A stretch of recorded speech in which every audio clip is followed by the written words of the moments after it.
Hey, how's it going? You are here for Heavy Art Talk. And as usual, it's your host, Lee, and I'm very excited. I have Vinnie Tweten joining me today. He's the drummer of Phobophilic, and he's also an artist and illustrator. He has done some work, with the band Brat, which I think is based out of Louisiana. He's done the album cover for Derek Vela of Tomb Mold, his solo album. And then Benefactor as well, based out of Fargo. But without further ado, Vinny, how's it going, dude? Hey, what's up, Lee? Thanks for having me. Yeah, man. No, I'm very excited. I'm trying to continuously branch out to do, musician and artist combos, because it obviously, captures everything the show's about. So Totally. You nailed it. Sick. Yeah. Happy to be here. So you're what, a week back from the tour? Yeah, actually, that's right. Yep. Been home since, last Saturday or whatever. I don't know. Yeah. Nice. A little over a week. How was it overall? Oh, it was great.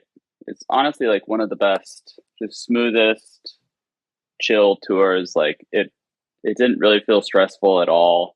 And having a tour like that is very rare. So I'm thankful to everyone that was on the package, handling the tricky details, and all the bands crushed every night. It was so fun. Yeah. Oh yeah. How many shows was that total then on this run? Roughly? We just did the second half of it. The band Bat, which I think has members of Municipal Waste, very cool band. They were on the first half, and then we picked up in Quebec City for the end of it. Oh, okay. So, yeah, 14 shows, I think. Yeah, we're not strangers to that. We have no problem with that. As far as linking up to a tour goes, they never start in Fargo. So, yeah, we're just down to drive wherever. It's never a problem. Yeah. And overall, is it a lot smoother doing summer tours and as opposed to winter tours, not having to worry about bad weather and ice and all that kind of stuff? Have you kind of had your fair share of experiences there? Yeah, we've done both. Honestly, I kind of prefer a colder tour, just because I'm so used to that up where we live. It's I learned how to drive in a little rear wheel drive stick shift on ice, and I feel pretty comfortable driving a big vehicle on ice. It doesn't really scare me. So whenever there is a sketchy drive, I'll do it. And yeah, I kind of prefer that too, because it's we'll just usually sleep in the van, and then you're not going to overheat. That's the thing that sucks about sleeping in the van is if it's a hot day or a hot night, you're just going to wake up sweaty. And then it's great. Yeah. My day starts sweaty and then it ends sweaty. You just can't get away from it. It sucks. So perpetual swamp ass. Yeah, dude, it's brutal. There's never enough wet wipes. Oh my God. Gotta hit the tour bath, Oh man. What's the best thing about being on tour, and then the worst? And I know you're probably gonna say being on stage and actually performing is one of the best, right? So maybe that's a given, but what would be one other thing that's really cool about it? Yeah, honestly, of course performing is cool. Love to do that. But it's also maybe also the worst part. It's so terrifying. I don't know. I've been performing live for years, and I thought it would get easier by now, but it just hasn't. I'm always just a wreck before, just nerves. And it's getting worse as we're climbing up a bill. Yeah.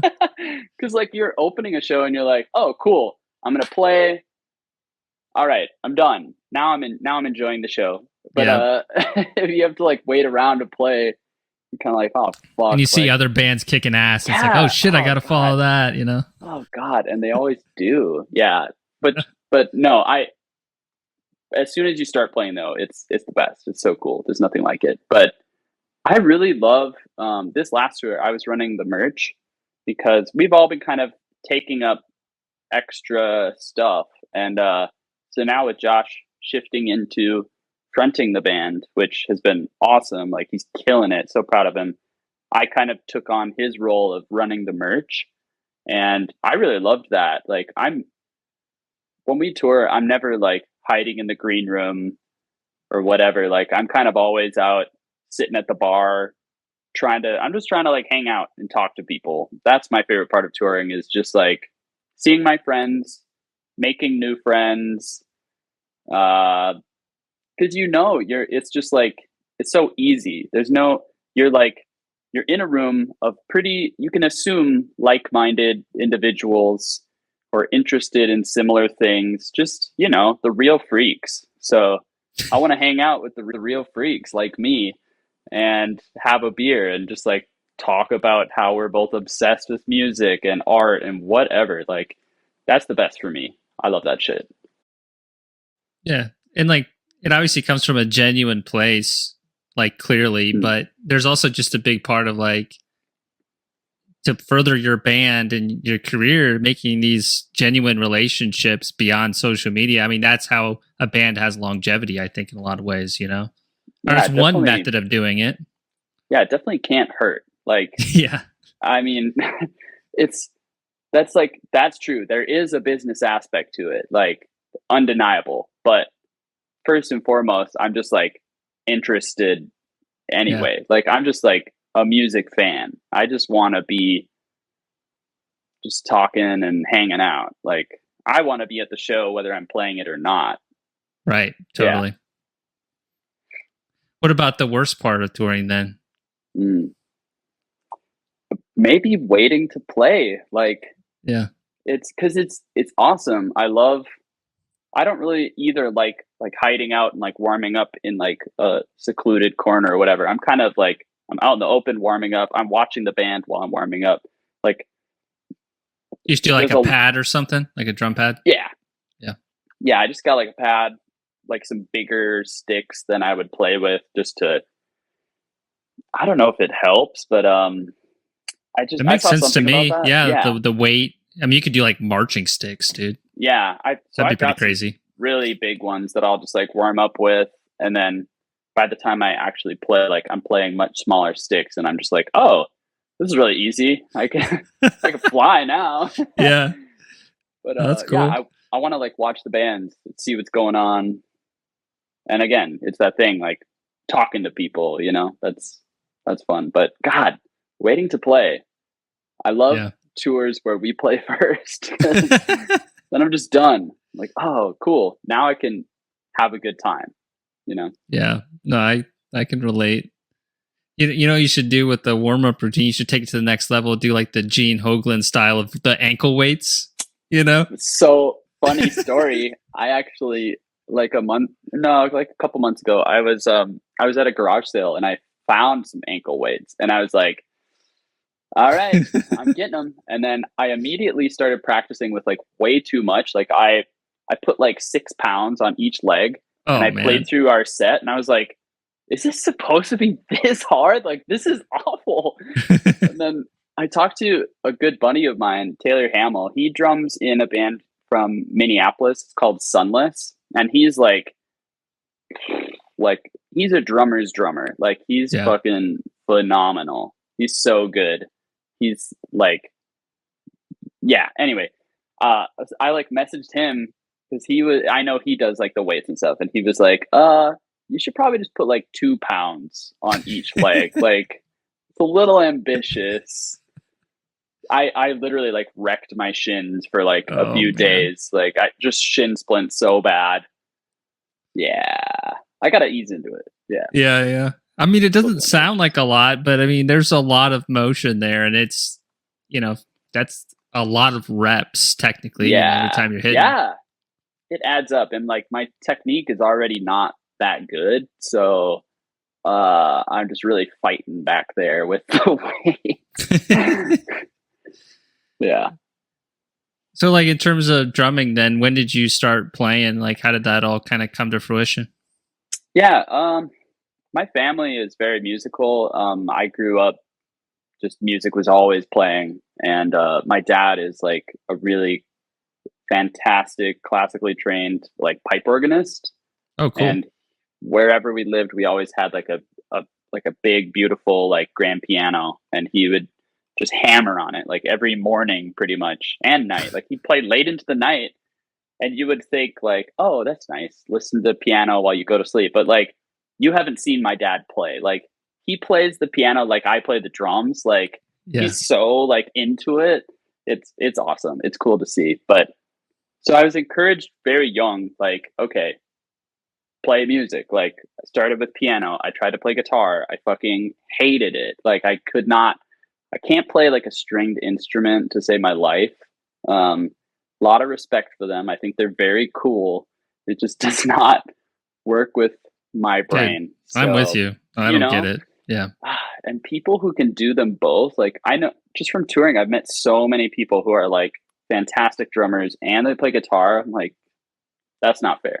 You have to pick. You got to pick one. That's not cool. You can't do that. But as soon as I started playing drums, it finally like clicked. Not that I don't really think I had any like natural ability. I don't really believe a whole lot in that, but I just it really resonated with me. Like I had a good time. I wanted to get better. I wanted to just like keep playing. So, you know, I'd like beat the piss out of a couple of like little shitty little kid drum sets when I was very young. And then First act kind of things. yeah, Yeah. exactly. Like literally those heads were like cratered, just destroyed. Yeah. And then I moved on to like a real shitty drum kit and never looked back. Yeah, I've just been I want to say maybe like trying to seriously play for the last like 15 years. That's when I like really wanted to get good and would really Having push intent. myself. Yeah. Yeah. Before that, it was just like fun, but I've always kind of played. Totally. So what were you playing when you were younger then? Like, did the playing of metal and stuff, did that kind of come a little later, or have you been playing metal for like a long time? Not really metal, but yeah, my early roots I'd probably credit to my brother. My older brother Alex, he put me on to like, you know, System of a Down, stuff like that, where the first song I learned how to play on the drums was like Chop Suey. I Yeah. really got into that song, and now it's like, oh man, I played it way too much. It's kind of an awful song, and I like can't listen to it anymore. But I still have a sweet spot for System of a Down. I know it kind of sucks, but I think it's fun. I mean, dude, I'm the same. How old are you again? I'm 29. Okay, I'm 33. I just turned 33. So like similar generation. I can relate with the Yeah. System of a Down stuff. It's weird. It's like when I was younger, System of a Down just sounded so much better. But like I can't listen to them now. But when I was like 13, Yeah. it was like it was great. It's weird. I wonder if it was just the time or it was the age or a little bit of both. You know what I mean? Like, Yeah, and I think too, like I wasn't aware of the things that were happening around the same time that were so much better. Like yeah, it's just like kind of that surface level thing of like, of course there was deeper, weirder, more obscure music that I like a lot more now, but the way to get there is never very cool. Like nobody's origin story is like, yeah, my dad showed me Black Sabbath. I've never listened to an uncool band. I'm just into like Black Sabbath. And then from there, I got into death, you know, it's yeah. not going to happen. Like, and For the most part, yeah. yeah. And like, I think people are unwilling to admit that they like still like it. Like I grew up listening to like the Steve Miller Band with my mom when she'd drive me to school. And I still love that shit. Oh, It dude. rocks. Well, also like some of the coolest freaking covers, dude. Dude, that one with the Yeah, horse gorgeous. that's done by Yes. Mouse. It's Stanley Yes. Mouse. Dude, such an iconic freaking cover. It's like this same color is like integrated in it. It's Yeah. so good. Those like 70s, 80s kind of like psychedelic, like I know you love that shit. Like the rock, dude. like the old school. The art is always so awesome. Totally. Yeah. And it like makes the music better, you know? Oh yeah. In some ways. Because it's like a complete package. They like complement each other. And I'm like kind of a stickler for that. Like if I really I don't know. It's kind of silly, but if I really dislike an album art, it doesn't matter how good the album is. I'm just not going to listen to it. Like it's there's enough good stuff out there. Like I can afford to be picky, and if I don't like the whole package, I'm just not going to listen to it. I agree, but it's kind of weird. There's sometimes where the album cover's so bad that I like love it too.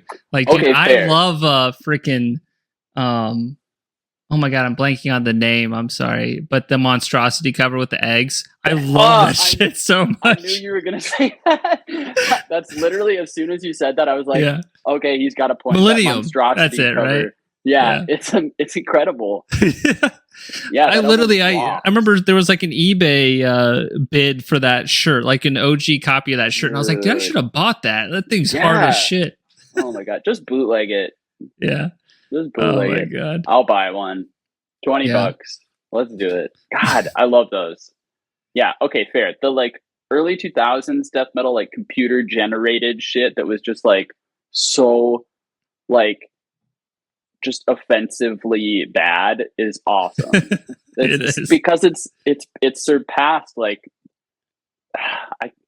there's just something about it where it's like it doesn't take itself seriously really, and it's transcended like how bad the art is to the point where it's like very sick. I don't know. I can't think of how to explain it. Well, I think maybe it's because like bad is somewhat subjective and it kind of falls into that category we're talking about. But like for me, it'd be distasteful album art. You know, where it's just like it's just a poor taste, or it's like, you know, like, dude, I love like some brutal death metal, but I won't give so much of it a chance because some of the covers are so bad and just like, oh my god, why did you go there? Agreed. But there's some good shit in the genre. It's just like when they have a cover like that, I'm like, all right, I'm not listening to your band. Agreed. Yeah. When it's like, okay, it's like a woman being stabbed in the boob. Like, I'm good. I don't need that. I'm really not into that. Like, as far as brutal death goes, like, I love Defeated Sanity. Yes. And they're just the best. But dude, the latest Wormed album is really good too. I was listening to that the other day. I haven't listened to that yet. Yeah, it's good. It's good. That's one that like struck me. The art is like, I'm not really familiar with Worms. I know it's like kind of a brutal death grindy thing, but the art was just giving me like prog metal, like very progressive, whatever. Very polished digital kind of stuff. Yeah. Yeah. I'll have to give it a chance. I think I just judged it on the art and was like, eh. I mean, I commend that they've like kept it consistent in terms of the visual identity. I'm gonna have to adjust my curtains in a second here. But yeah, it's not like it like somehow fits. So I think that's why it's like, okay, cool. All right. I'll give it a chance. I don't need to be so critical of like art and stuff. We're just shooting the shit. I just keep listening to the like same 5 albums, and I'm not like changing that at all. Well, what are the 5? Oh man. Well, in terms of metal, it's pretty much like Stargazer, that like most recent. Well, maybe they put something else. The Psychic Secretions. Yeah, that thing rules. Hold on, I came prepared. This one. Very nice. I love that album. Oh, it's zoomed in. It's tripping me out. It's like following me. It's so good. There's so many drum moments that I've kind of learned them because they just like get stuck in my head, and so many like creative blasts.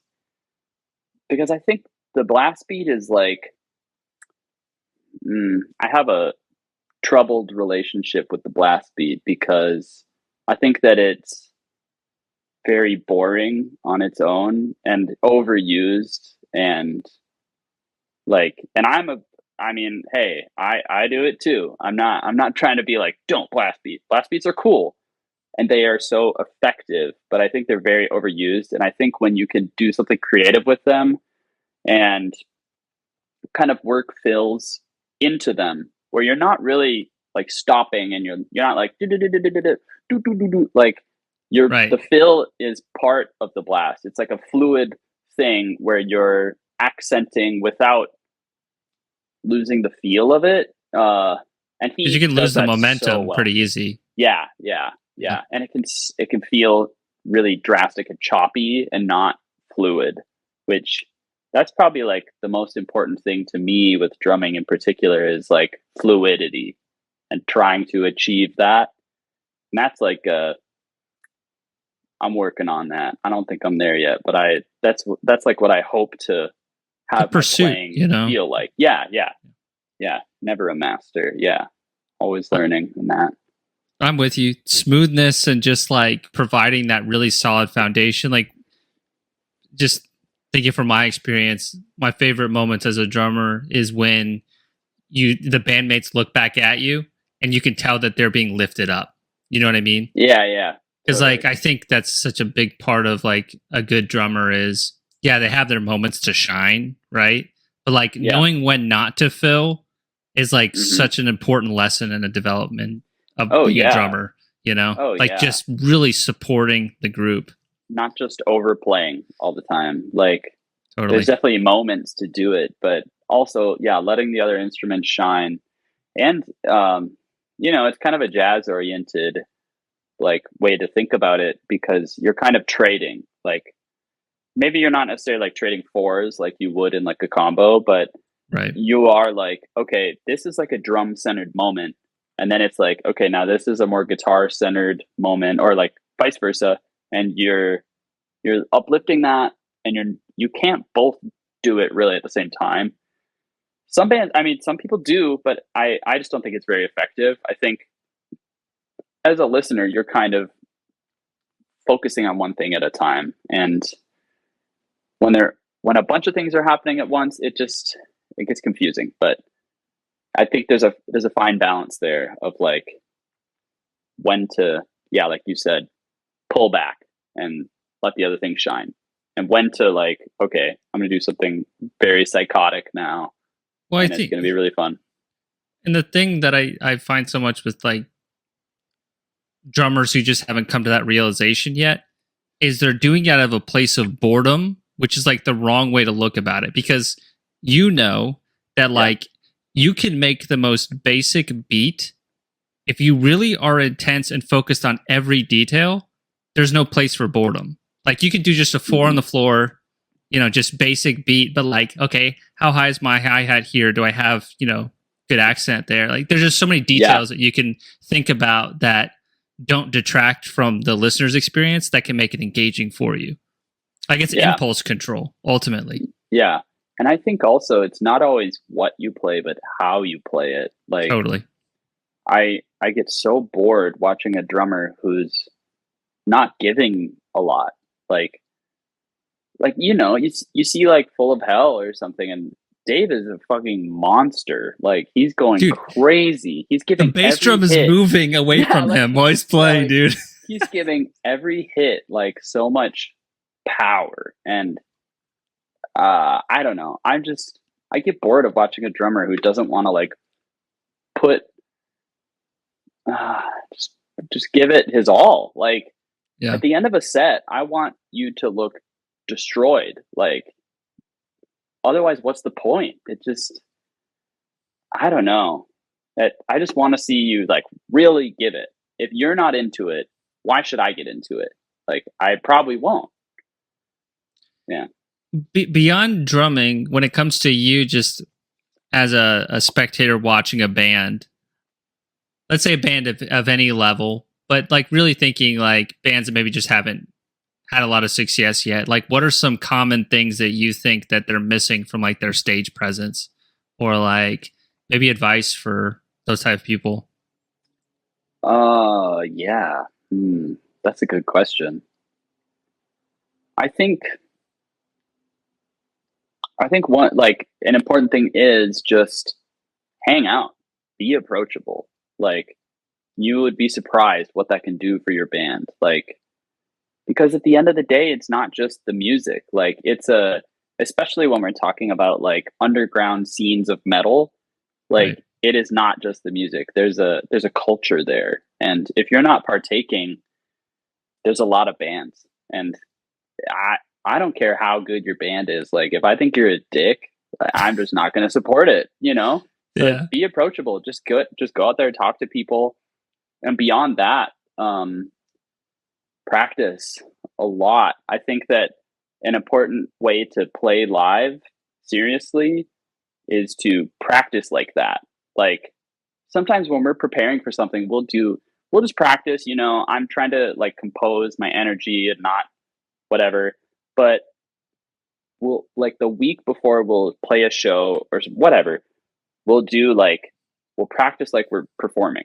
We'll Yeah. play the set exactly like we're going to play it live. And yeah, there's some elements that will change and like things you can't predict. Maybe it takes longer to tune or whatever. But like it's so important to practice being able to like headbang while you play, or just really letting yourself feel it and get into it, and not just like, oh, I don't want to get too sweaty, like I'm doing something after this, whatever, blah. Like I think that's important. Practice how you want to play live. Definitely. Yeah. Yeah. In terms of like Phobophilic, I don't know all the history of the band, but kind of like where did it all start and kind of what are some of the like important levels of development that have gotten you to where you're at now versus when you started? Yeah.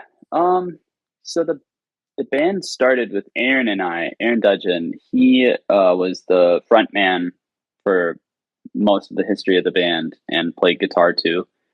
And we were just like, we were coming off of, we wanted to start a death metal band.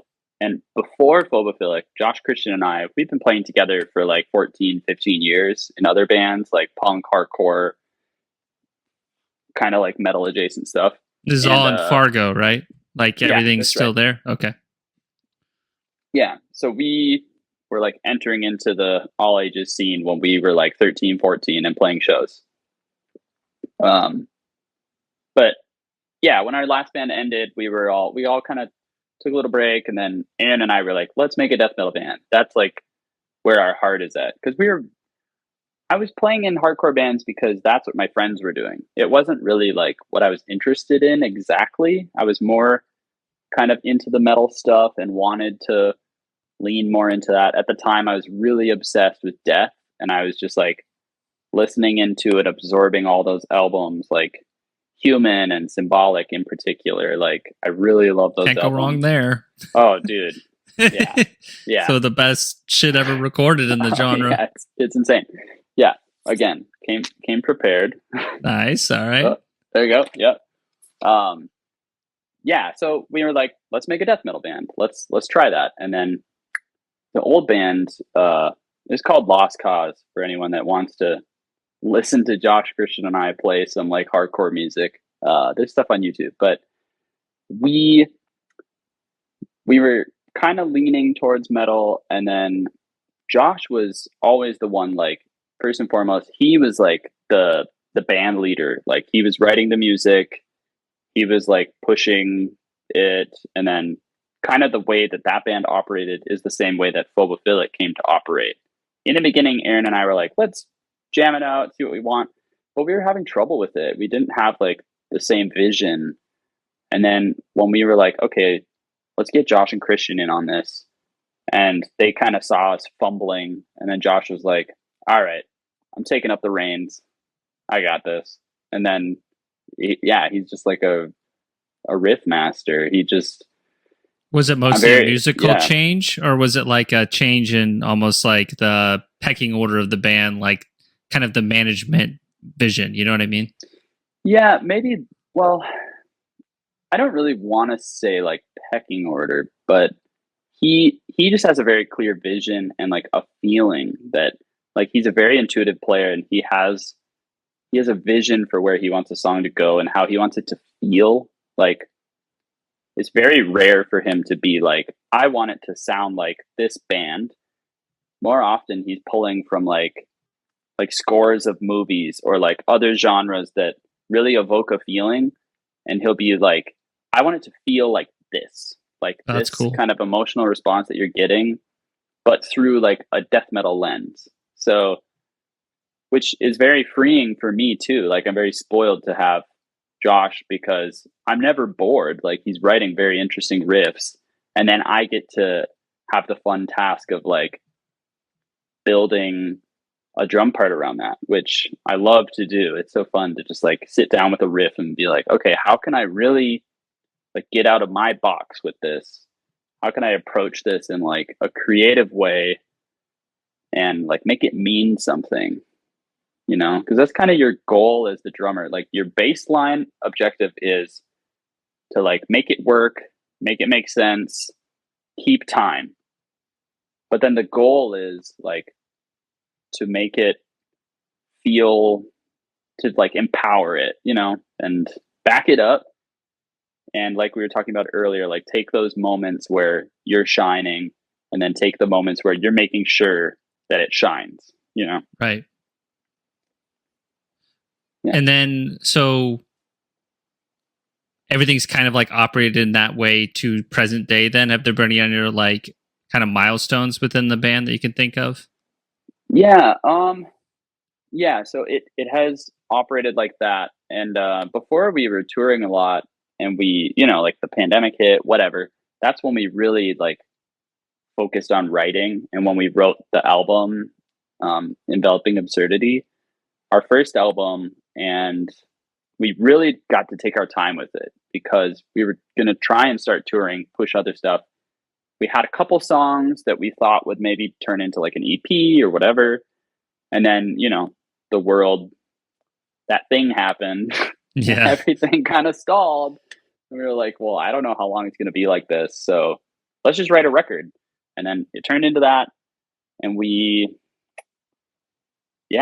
process was very much like Josh would write a riff. He'd send it to me. I would hop on the electric kit, throw something down, send it back. We'd build that way. And Christian and Josh lived together. So the whole time they're both kind of like, Christian definitely has a lot of influence into how the riffs form and like what's going on. He's very much like the voice of reason in the band. Like Josh and I definitely get like off the rails sometimes and we're not always grounded in reality, but like Christian going too far musically, that kind of thing. Yeah, and just in general, Christian is the one to like bring us back down to earth and like be like. There's okay, always a push and pull with band members. I find this stuff very fascinating because I lived it for many years. Yeah, totally. And like that's like what's fun about touring too is you get to see into how other bands operate and see like what works for them, maybe what doesn't work. And maybe you think you're crazy and have a weird dynamic, and then you're like, ooh. It is so fascinating, though. It's funny. Yeah. It brings me back. The other thing that was bringing me back to when I was like touring and stuff was your Bus Invaders episode or Van Invaders. Dude, first of all, anyone who's watching this, please finish this interview. The Van or Bus Invaders, I'm blanking, is so funny because like all those little like little rigs you make up. It's like, oh, well, we had to strap this thing in because it used to splash on the window. Dude, I was there, man. We used to have these things called tape. Well, I always am fascinated when people are talking about the sleeping arrangements because we used to we had a church van as well and a trailer. Nice. And dude, we had this thing, we called it the nasty pad, but it basically was just this foam mattress pad. Whenever we would be able to like, you know, talk with anybody at the show and be like, hey, you know, we're looking for a place to stay tonight, you know, that kind of exchange. Yeah. We would just slap that thing on the floor and then we just sleep on it. So it's like, it was bringing me back because like the way of the road is, if you've never lived it, you know, it's a kind of a beautiful thing. You know, now that I'm like 6 years removed from it. Yeah, it is. And it's like, you really don't understand it until you do it. Yeah. And like that, I think that was the Undeath 200 Saplings tour. So it was like it was snowing, dude, in the video. Yeah. It was like our first full US tour. We didn't really have experience touring like that. Like we've toured a little bit before then, like, you know, just little weekend things or like a week or two we book ourselves. So that was the first like real tour. And Yeah, we've gotten a lot better at it since then. And it's so funny. That video is just so chaotic because you look into the van and it's just two benches. And you're like, how does this sleep four people? I know. And we did it. Yeah, it was rough. It was And literally just like a year and a yeah, half ago, though, wasn't it? I know. Yeah. So how's it different now? To tell the Well, audience so they don't think that you're, all right. that Well, level at this point. yeah, no. We're not doing anything too crazy, but we just, every tour, we like to think that we're learning something. We're all taking notes of like how other bands operate. Yeah. I love seeing how other bands, like vans or whatever their tour rig is like set up, and you learn a lot. And so since then, now we have a newer van, and now we pull a trailer. In that video, we didn't have a trailer. Like Oh all my of our God. shit, like our It was like a cab, 95 my or something, drums. wasn't it? Yeah, it's a 95, and it was just, yeah, this baby blue, beautiful old van. Love that thing. Rest in peace. She's dead, but it served us really well. That thing should not have taken us around the country a few times, and it did. So Yeah. no complaints. But now we have it set up so we have a 15 passenger. There's 4 rows of seats, so each of us has our own row of seats. So we lay there. You put all your shit in the little, like, where your feet go, and you're never really sitting upright anyway, so you don't need that space. You get your like little snacks, your little beverages, whatever, and yeah, you just like set up a little sleeping bag, get your little, one of these guys back there, and Yeah, then you had a lot of you plushies. just post up. Oh yeah, they're great. They're like the best tour pillow. Like I have one that's like a big pink dragon that my girlfriend got me. It's like the perfect like travel around your neck pillow. It's crazy. Yeah. So, Well, it's bringing me back, man. Yeah. I love that video. I'm glad somebody watched it. That's funny. Sometimes people will come up to me and be like, what was that bottle? Was that pee? And I just don't really, I like to leave the mystery there. Yeah. Is it pee or is it Jameson and water? Who knows? I know. It's the way of the road. Yeah. I think one thing I do miss, so tell me this, you finish a show, what is typically the go-to plan? Do you try to make it to the next location and do an overnight drive? Or do you try to post up in the same place? You kind of vary it? What's the go-to? It depends what the plan is. Like, okay, so it depends what the drive is. If it's like a long drive, then we'll usually get out of the city, find like a Love's or like just a travel stop along the way, sleep there. Or if it's like we have a friend we want to stay with that has like a not sketchy place to park, yeah, and has room for like a big ass van and a trailer, cool. Then like we'll try to do that. But yeah, mostly we just start driving. We get out of the show, get out of the city, stay somewhere safer, stay somewhere like that you don't have this big just bullseye on you that's like, hey, we're a band, we have a lot of money and gear like in the trailer, rob us. Yeah, I know the feeling, man. Yeah. It's scary. Yeah, because there's people who they're just looking for that. Yep. And if you stick around and like, or do just, I mean, it like sort of happened to us when we played in Oakland on the Jarhead tour, and that was a whole thing. We don't have to really get into that, but Jarhead, those guys are awesome. They really stepped up for us and like helped us figure that shit out. And so did like just the people who lived in Oakland, like, yeah, like Justin and like, anyway, a lot of people showed up for us. It could have been a lot worse. They tried to take the van and all of our shit. And it literally happened in like a 5-minute period when we were away from the van. Like we knew it was like, okay, this is Oakland. We're a block away from the venue. Let's keep someone at the van at all times. And we literally like walked away for a second and it happened. And they took a bunch of merch. They busted into the trailer when they couldn't get the ignition to work. They just like ripped the ignition out. And yeah, anyway, it ended up being okay. Like it really could have been a lot worse, and I'm thankful that that's all it was. But damn, people are fast. It's reality good at check that too, shit. man. Yeah. You always gotta have your eyes peeled. Yeah, totally. Let's talk a little bit about art. You know, we talked a little about music. In terms of like drawing and visual art, kind of what's that journey been like for you? Yeah, I want to say it kind of goes hand in hand with the music because really, like, I've kind of, in the same way that I've always been drumming, I've always been drawing. It's just been like a lot less serious. And it's only more recently, like the past few years, that I've really been like, okay, maybe I should lean into this a little more, try and get better out of this. And because before it was like, you know, I was just like a young, chaotic kid who had too much energy. I always just wanted to, I didn't want to do anything in class. I didn't want to do my homework. I just wanted to like draw on shit. And I'd get in a lot of trouble because I would be like drawing like penises on the playground, you know. I was very creative with my subject matter. I was really creative. But it, I don't know, it's just something that it just been with me, stuck with me, and I just started pushing it more recently. Yeah. I guess, is it just a matter of like you saw the potential in yourself to be able to, you know, keep improving, or you just found that you really enjoyed it? I guess, was there like any kind of particular time that you were like, yeah, I should take this more seriously? Or it's just like, hey, this is a constructive hobby that can lead to gigs and work and just bettering myself, you know?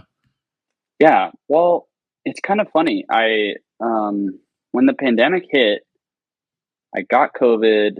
I like couldn't work for a while, and basically I had like an oh shit moment where I was like, how am I going to pay my bills? How am I going to like figure this out? And I was just kind of scrambling. And then I was like, oh, I can like draw. Like maybe I'll just like make something and I'll make a post and I'll be like, I think the post is literally me being like, hey, please read this. I got COVID. I'm broke. I'll make a bunch of prints and I'll send them to you. Like, here's the art. And I literally just like out of necessity pretty much was like, I have to figure something out. And then I guess I didn't look back. I don't know. I was really like blown away by the response. And then I was like, okay, that's cool. Now, how do I get good so that I don't feel bad for like taking people's money for doing this thing? So then now I'm just trying to get good so that I can, I don't know, be a part of people's music in a different way, because I can't drum on every record. I would like to, but I can't. But yeah, I could maybe draw it's cool something.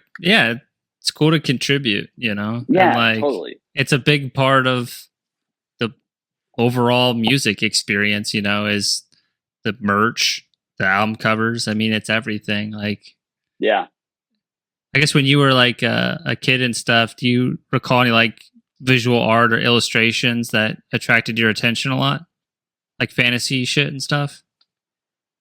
Yeah, I mean, I was kind of always interested in like castles and dragons and the usual stuff, like big dragon guy. Um, but I can't really think of like names really. I think Oh yeah, just like you could just say Lord of the Rings. It's like, oh yeah. yeah, Oh I get God, it, you yeah, know? yeah. 100% Lord of the Rings. I love that shit. Armor, elves, dragons, creatures. Love creatures. Big, big like crab guy. I like anything with like some claws, and it's just so cool. I don't know. Yeah, I think when I really started getting into kind of like the more fine art stuff, like getting interested in it, like I'm gonna say his name wrong because I'm realizing now I don't think I've ever said it out loud, but Gustav Yeah, yeah, Dore, you got it. that guy, so sick, loves his Yeah, shit, super super interested in that style. Um, and the that was master. someone where, yeah, dude, that was someone who I would like look at his pieces and try to like, you know, I try to replicate them a little bit, like not very accurately, but I would like try and just learn something from it and like look at his technique and try to like pull from that in a way. Oh, I mean, study from the masters, especially ones that far back, and everyone does it. Great way to learn. Yeah. Yeah, I remember seeing like all the Dante's Inferno art and like really, really loving it. Yeah, it's crazy. Actually made a whole like big piece that was like just a psychedelic reimagining of that one etching of like Satan in the ninth circle. And he's like just kind of like propped up on the ice. Yeah. That's such a powerful image, man. I think I watched the episode where you had that piece on. So I know. I was talking with Mark about it. My first meeting with Mark. Oh, that's so cool. Yeah. What a legend. Yeah, dude. Damn. Yeah. Fortunate. He's probably Mark, if you're listening. What's up, dude? Hey, Mark. Yeah, legend. But he did a shirt design for Phobophilic, right? It was kind of like this like chambered like entity kind of thing. It was cool. Yeah, it's like a robed figure with like kind of a rib cage thing. Yeah. So sick. Like he just pulls it out like that. Yeah, so fast. It's unreal. Anytime I'm drawing like a skeleton or like whatever, I'm like, I got my phone in my hand and I'm like looking through his Instagram. I'm like, I always ask myself like, what would Mark do? Like literally, I love that guy. His work is so iconic. You can just like see it on a shirt and be like, oh, that's Mark Riddick. Like you could just spot 100%. It. And there's a million people trying to do it like him. And like, no one can touch it. It's just the best. He's so good. I love his shit. Big fan. Totally. And he's like super professional as well too. Like his emails and just like his correspondence. I think that's important too. Like for the illustration side is like, it's a give and a take. And I'm curious because you can see both sides of it, but like, you know, hearing the client out, making sure they feel heard and respected and seeing their vision and making sure they're happy. Right. But then there's also points when it's like, you got to kind of steer the client. Like, I wouldn't advise that. You know, it's an interesting push and pull. Yeah. And you have to be realistic about like what you can achieve. Like, I believe strongly in, especially when I'm like commissioning an artist, I'm looking at their work. I want them to do something that's like their style, you know? I'm not going to you wouldn't ask Mark Riddick to do like, I don't know, like a fucking butterfly. Like you're going to hit him up and be like, give me the skulls, man. Give me the skeleton guy. Give me the warrior with the axe and the, you know. Like, I'm laughing because I don't think this was a heavy art talk episode, but me, Lucas, and him were hanging out, and let's say butterflies are coming for a particular brand, not for a band, but for a brand. No, and they're very nice butterflies. I thought it was hilarious that you said that. Yeah, they're great. They're great, but it's like it's not the first thing you would think of having him do. I'm sure he can do it because he's just like a monster, but yeah. That's really funny. Damn. I'm looking forward to seeing the Mark Riddick butterflies. Make me eat my words. Oh, yeah. They're nice. Oh, man. But, you know, you hit someone up. You have an idea of what the end result will look like. And you don't really, I don't know. I think artists like having a challenge, but they also have to be realistic about like where their skill set is and what they can achieve. Yeah. And it's good to give them like, have some direction, have some idea maybe. But every time I'll like commission someone, I'll give them an idea and I'll be like, I think this would be cool in your style, whatever. But then I'll also be like, if you have a better idea, like just do it. Like I trust you. We did a shirt with one of my favorite artists. His Instagram is Wrought Material. I think his name's Alex. He plays in a band. What's it called? It's Distant Fear. It's like really cool, like New Zealand, like noisy rock punk, hardcore. I don't know. I can't describe it well, but it's very sick. But his style is like fucking insane. It's like stippling and very detailed. So I email him, I hit him up. I'm like, hey, I want you to do this design for our song, The Illusion of Self. Here's the lyrics. Here's like an idea I have. And I kind of laid out like this scene. And then he like hit me back and he was like, yeah, I'm going to do this. And I was like, yes, cool. He was like, I have an idea that I think will work better. And I'm like, thank God, like, take it away. I trust you. And then he sent us the rough draft and we were like, yeah, this is dope. And then he emails us again a couple days later and he's like, actually, I scratched that one. Here's the new rough draft. I think this is better. And then we were like, yeah, this is awesome. Okay, cool. That does happen a lot. Because you think the idea that you have is like, because you can see it kind of all the way through, but then sending over that like, stuff, like making those kind of like, I imagine it's kind of like frustrating maybe from the client's perspective, but like as an artist, I like understand what it's like to be like, oh no, let me do an iteration of that idea I showed you and it's better. Yeah. Oh yeah. And he made it way better. Like my idea was kind of stupid. And what he came out with, like, really captured the song, and it was like very him. Like I wanted it to feel like his work, you know. I didn't want him to try and do whatever. And that's something I'm kind of trying to learn and trying to do, is when people hit me up and they want something, I need to figure out how to achieve that, or to be like, hey, what do you think of this instead? Like, I think this works better. And I don't know, it's that gray area, but I think especially artists who really have their lane are really like, they know what they're doing. They have whatever, they just have like a particular style where you kind of know what you're going to get. Yeah. You just got to trust them. And I think it's very important to just like trust the artist and be like, if you want to go a different direction, do it. Like, go crazy. I mean, that's the ideal client right there.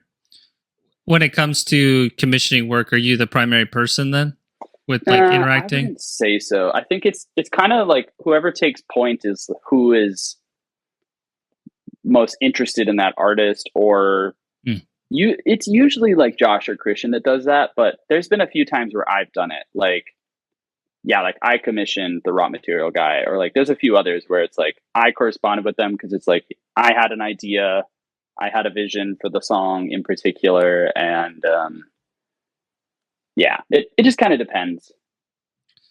What about the album art for Enveloping Absurdity? Like, how did that all kind of come to play? It's a really interesting painting. I like it a lot. Yeah, love that piece. And it's a lot of, I think, charcoal, like mixed media. So that guy, he's a Finnish artist. His name is, I'm going to fuck this up, I'm so sorry, but Eunice Rasanen. But his page is EVM, or Endless Vast Mysterium.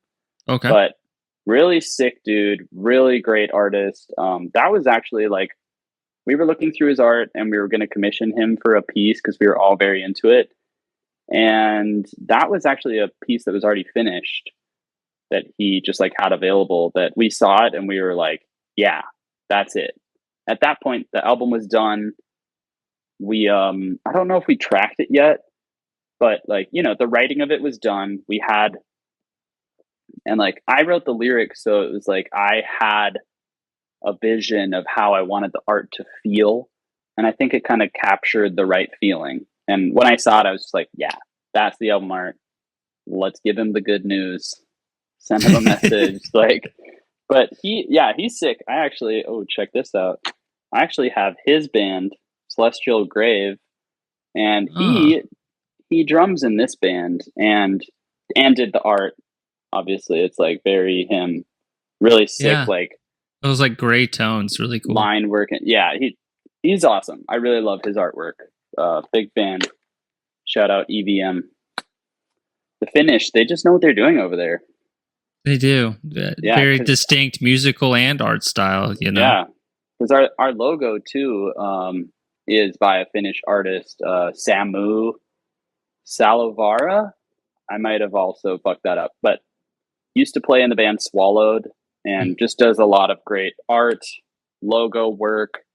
I'm really obsessed with his like logo work. He's really great. You got a lot of names I'm not familiar with. That's really cool. Yeah. I'll send you the links. Like I'm really interested in all those artists.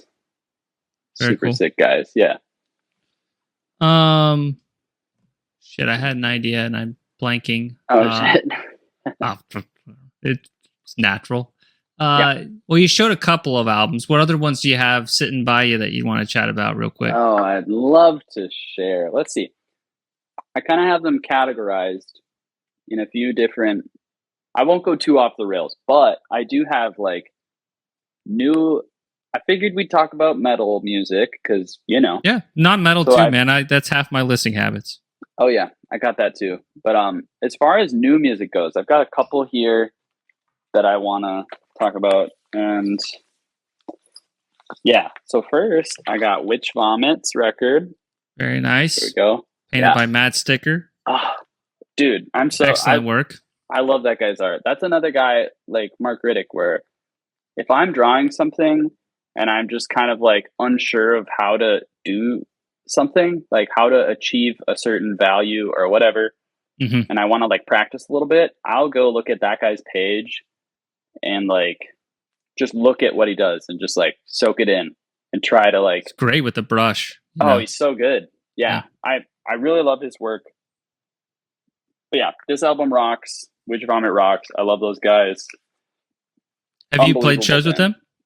Yeah, we did like a short little tour before the Necrot tour. We played with them, and we're gonna play with them again in the upcoming.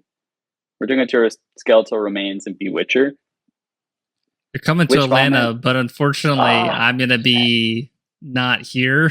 I'm sorry. Yeah, I saw that and I was like excited because I was like, "Fuck, dude, I'm gonna hang out with Vinnie in real life." Sorry, man.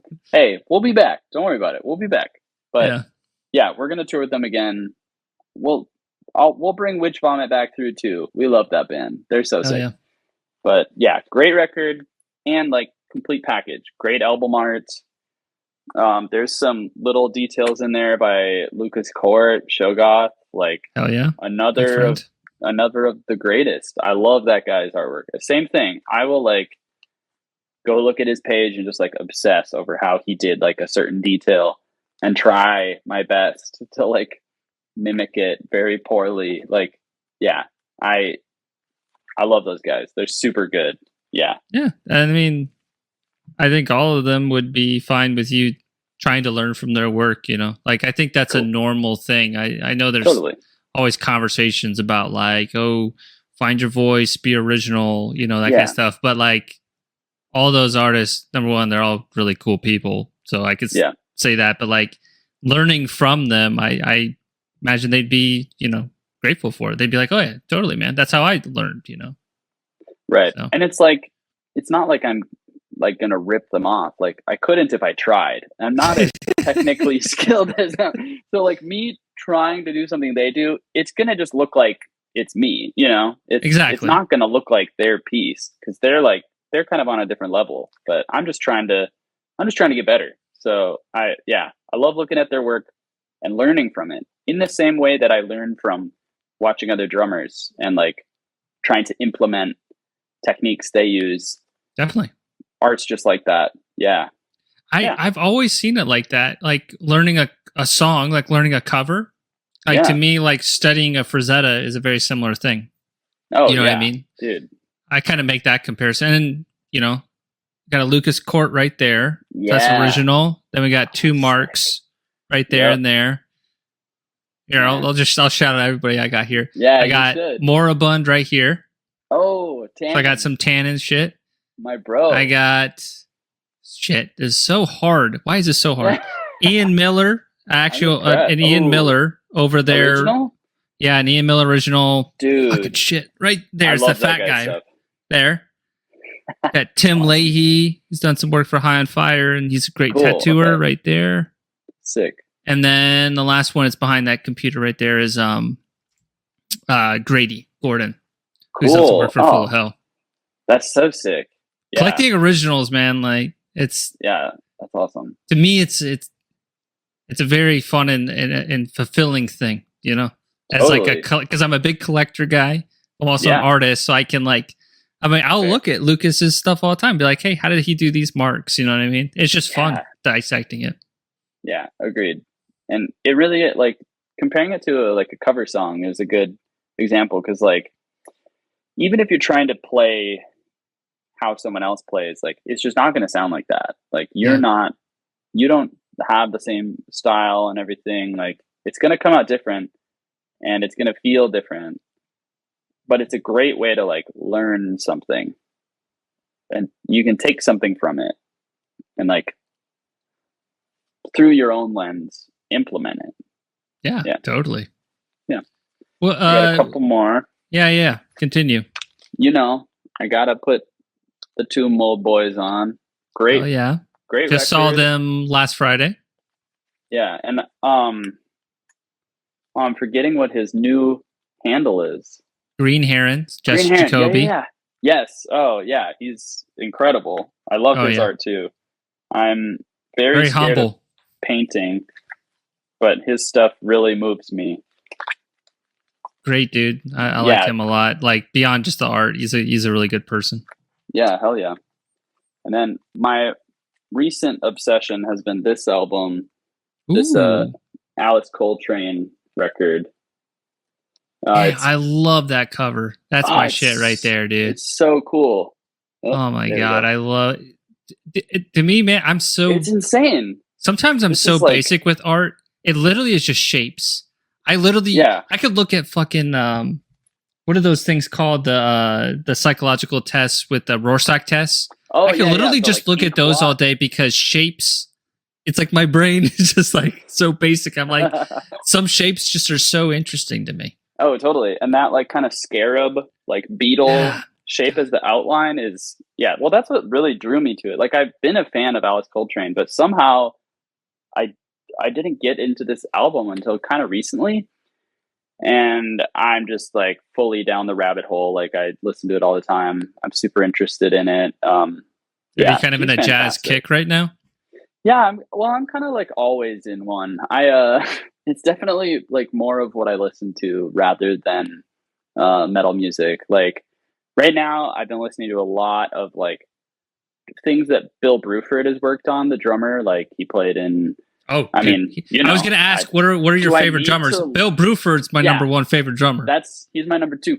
Yeah, dude, fucking legend. We can't go without two drummers on a podcast can't not talk about Bill Bruford. Oh my god, amazing. He's so good. And, like Christian put me onto this UK record. I'm forgetting the name of it, but it's amazing. It's crazy. The band UK. Yeah. There's Danger Money, but that one has Terry Bozzio on it. Yeah, not that one. It's the first one. It's UK. It's like a black record. Yeah, it's just self-titled. Yeah, that thing's amazing. And what's in the Dead of Night? That song. Dude, oh my god, it's so good. I can just hear the melody in my head when you say the song name. Like it's so catchy, but it's like it's just and he just has such a voice behind the kit. 100%.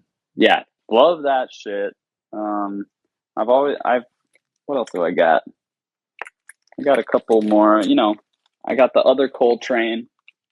Gotta have Giant Steps. Very nice record. On the similar to Bill Bruford, we got a couple of, we got Return to Forever. Romantic Warrior, love that shit. Crazy record. Got some Jean-Luc Ponty. I think that's how you say his name. I've never said that out loud. I'm not familiar with that. Super sick. Like jazz fusion stuff, but he plays the violin and he fucking shreds on that thing, and it's very sick. There's a few. He has tons of records, but I'll send you some standout records that I like. I love listening to jazz and improvisational music, Hell yeah. I've been listening, this is a standard. You gotta have the Sade. Amazing nice. Record. My girlfriend got me this for my birthday. I was very stoked because I'm always looking for that record because it's my favorite Sade record. And anytime I would see it, it would be like $80. Oh man, that's heavy. I am not buying that. But yeah. So yeah, lots of non-metal stuff. That's kind of mostly what I get into. Well, dude, that's why I find so interesting with the like Amoeba what's in my bag shit, because I love seeing the metal guys pick the non-metal because it's always so different in taste. It's like, there's always like the metalhead who secretly loves country. Then there's the metalhead who yeah. secretly loves hip hop and then jazz, you know? Right.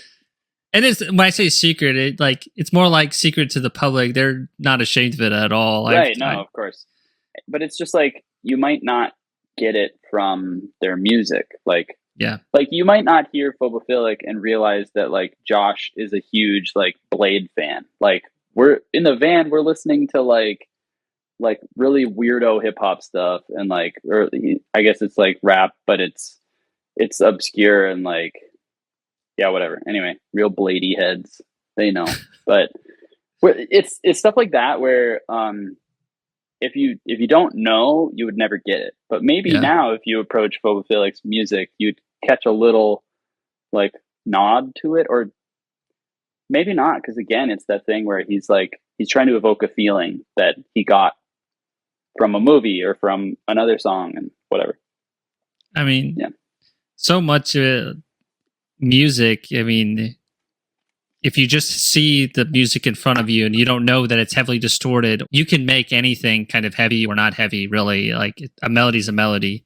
Yeah. You know, a drum pattern's a drum pattern. It's just how you apply it, I think, in a lot of ways. Yeah, totally. So what other, you could say metal or non-metal drummers, like, kind of you, like, nerd out about? Yeah. I really love Sean Reiner. That's my number one guy. Cynic and Death fame. I love Trey Sinaire is like a drum clinic, dude. Oh, it's like it honestly is better playing than Focus, like, drumming wise, I think. Well, that's, like, what's so interesting about his playing is, like, Focus is definitely the most, like, labor intensive playing he gets. Like, it's so busy, it's so chaotic, and it's incredible. But then each album after, he's playing less, but it's, like, smarter. Yeah. And it's so good. Like, I got into Cynic. The first thing I listened to is the Carbon Based Anatomy EP, which is really where my, like, handle hails from. I love that EP. Like, I gotta box up my bones. I'm free tattoo on my arm. Like, real Cynic fans in the building. I love Cynic. I'm with you. Unbelievable band. I wish I could have seen them with Sean Reiner, but I was very stoked that we did get to play with them on that tour with Atheist. Oh, you played with them? We played one show with them, and we pull all our cards to get on it. Like, we were like, please let us play one of the dates. We don't care where it is. We'll drive wherever. Did you meet like Paul or Kelly? Yeah, I met Paul, both of them, really, and we were fortunate. Our good friend Jerry, who plays in, like, some other bands, the name is escaping me right now, but I'll say it when I remember it. He's a killer guitar player, and he was playing with the Atheist lineup. He's in that band, and he, like, let us come on their, like, bus, the, like, Cynic Atheist bus, and we were like, can we be on here? Are you sure? He was like, yeah, come on. So we were just, like, partying on the bus, and it's so fucking cool. I love Atheist, but Cynic is, like, my all-time favorite band. Like, I'm obsessed with that band, and I, like, worship Sean's drumming. Like, it's the most influential thing to how I play by a, like, that makes a lot of sense, dude. I was listening to, you know, your record, and I can hear it, just kind of there's a floating nature to it, kind of like, you know, Sean. Damn. So thank you. It's good. Now I can hear it as, like, an influence. It's great, dude. That's sweet. Yeah, like, I'm not gonna pretend that I'm anywhere near where he was, but, like, I'm working on it. I love his style, and very, very inspirational to me. And I got to meet Paul. He's super sweet and very chill and humble. And I was, like, 10 beers deep and, like, fangirling way too hard. So I think I was coming off, like, really strong. Yeah, hold back. I had to just punish him, you know. But he's very gracious and very sweet. So I was thankful for that. I have a friend who's good friends with Kelly, and I like watching all the interviews with Kelly Schaefer. I feel like he's really like open and like just really chill too. Like, Yeah. I like Atheist a lot, but like actually watching the interviews with him and just like how, you know how it is, man. Some interviews you watch and you know that there's a wall up and they're acting. Yeah, sure. Right.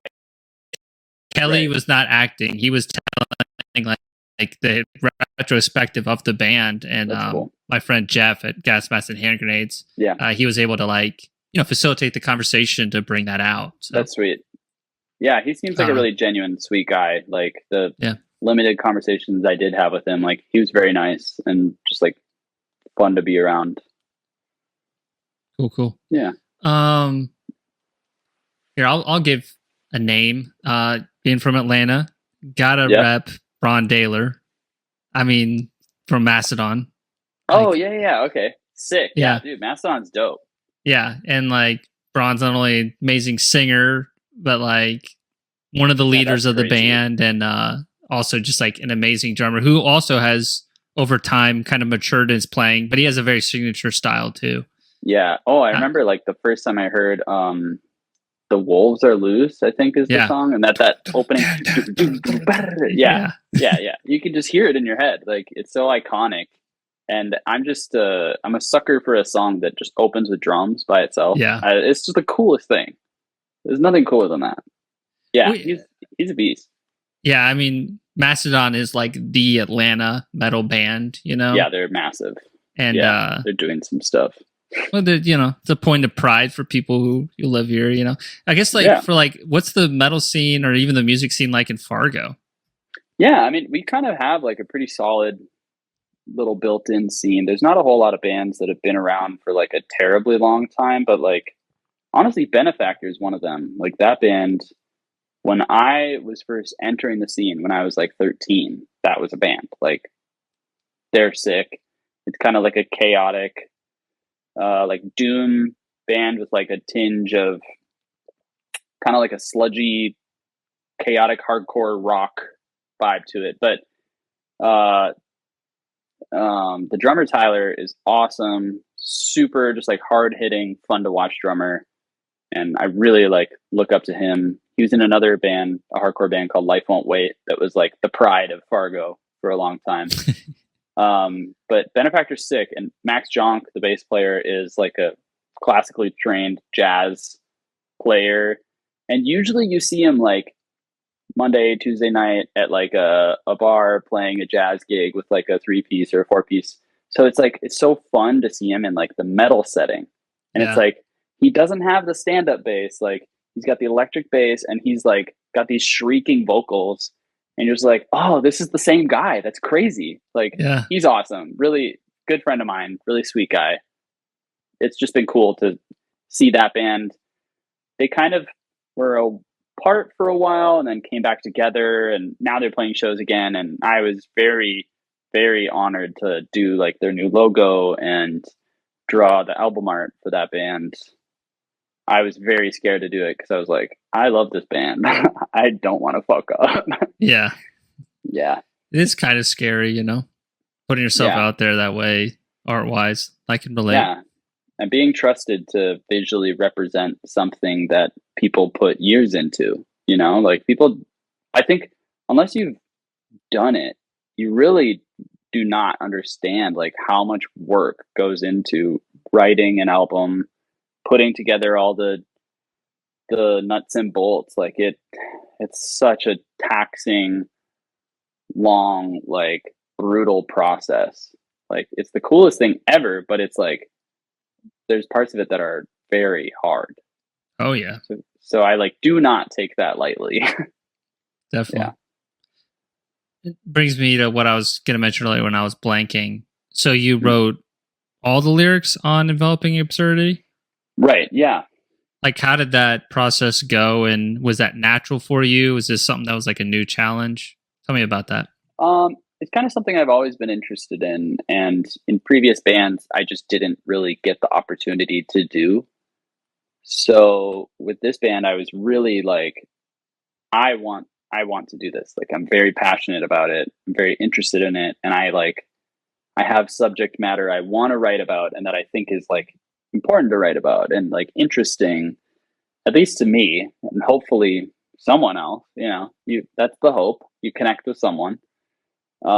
So at the time, yeah, Aaron was gracious that we kind of shared that role. Like the EP before the album, he wrote most of the songs. I wrote one of them. And then like we did Bottom of Creation. It's a single song that's on a split with Sedimentum, which is another really quick shout out. That's the Brad Moore cover, right? Yes, that is the Brad Moore cover. It probably, sorry, I've got the plastic on it, so it probably doesn't look great, but amazing album art. And I'm just laughing at the thing tracking with you, man. Yeah, it's I don't know what's going on, but it's nice. But yeah, love Sedimentum, fantastic band, and I lost where I was going. You're shouting them out, man. They're I guess, how did that even come to be? Like doing a split with them? Like, had you played a show, or you just listen to music and were like, hey, this would be a good fit? Yeah, honestly, it's funny because the only time we've ever played with them is once at the fest we played with them, Killtown Death Fest in Copenhagen, Denmark. And that was super sick. We finally got to like hang out with them all, play a show with them. But Alexis has been a longtime friend. He is like the front man, guitar player of that band. And honestly, the way that split came about was we had like, we were working on like a 2-song thing, and they were going to be like kind of long songs. So that song, Bottom of Creation, had a partner song, which is Enantiodromia, which is the first song on the album. But at that time, we didn't know we were going to write the album. We were just like, we had 2 songs that were written, and they hit us up and were like, hey, do you want to do a split? And then we were like, yeah, we have a song written. We'll just use that for that. So then it just came together very easily, and they're such sweethearts. And we all just like had a love for each other's music that we just put it together. It was super just simple. Yeah. I remember that split, like doing rounds in terms of getting shout outs from like fellow YouTubers and stuff. Cool. I recall like, because in some ways that was like people's introduction to you, I think. Yeah. That it was good for us, like, because we have like a similar, like, Sedimentum and us both kind of have like a death but a little doomy side, and that song is kind of like our more death doom leaning song, and it just works so well because their sound is a little more raw and more like true death metal. Like they're like really just like dark and like obscure, and I think the songs complemented each other well, and yeah, I think it was just like good for both of us, I guess. And yeah, actually on this last tour that we started in Quebec City with Necrot, we got to hang out with Alexis more, and he put us up for the night, and we got to crash with him and meet his girlfriend. She was super sweet, and he was like showing us new material, and I don't want to say too much about it, but I will say it's amazing. Like, when it comes out, it's going to be, you heard it here first. It's gonna be like the best thing to come out this year, and I am not bullshitting. It is so good. I'm very excited about it, and I think they're incredible songwriters. So watch for that. If it comes out this year or next year, it could be 2025. Out. Yeah. Who knows? But it's the shit. It's gonna be great. Yeah. Well, here, we could put it on you then. Is there anything Phobo related besides the tour that you could share, or is a lot of stuff still, tight-lipped at this point? That's honestly, that is pretty much it. We have that tour coming up. We're working on that. We are in very early stages of writing new music, so that's going to be the next main focus. We've been kind of nonstop touring nonstop, just like rehearsals to get ready for that. We haven't really spent a whole lot of time writing music. So I'm very much looking forward to that process, because that's like my favorite part of being in a band is, well, at least this aspect of it, like not touring, is getting to like write music and really push ourselves, because our process has always been writing past our capabilities. Like I'm always kind of trying to write drum parts that I can't play, and then by the time I get to the studio, hopefully I can play it. So we kind of just punish ourselves and then just make it very hard on ourselves, and got to keep increasing the level. Exactly, just trying to get good. I'm on the infinite quest of getting good. Hey man, I'm with you too. You know, like if there's anything that I obsess about, it's just like visual art wise, it's just how do I get undeniably good? You know what I mean? Yeah. Word. Like that's the phrase, undeniably good, because good is subjective, but like undeniable makes it just a little more objective. And yes, will I ever get there? How does it work? I don't know, but it's like for me, it's a mantra. Yeah, agreed. And you're killing it. But I totally understand. Like it's that thing of because you don't want to stop, right? Like exactly. There's not an end point. I think that's like a very it's a very American thing to be like, I'm getting to this, like setting this goal, and then like that's all that matters. But in a lot of other cultures, it's not about the goal. It's about that journey of just like the quest, you know? I'm just laughing because I feel like it keeps getting closer to your face. It is. By the end, it's going to be like right on your nose or something. Yeah. I'm getting to the really inspirational part of this interview. Yeah, I don't know how this whole thing works. It just keeps getting closer. Yeah. Oh my god, it's a pretty funny comedy bit, though. Yeah. I'm sorry. How do I stop it?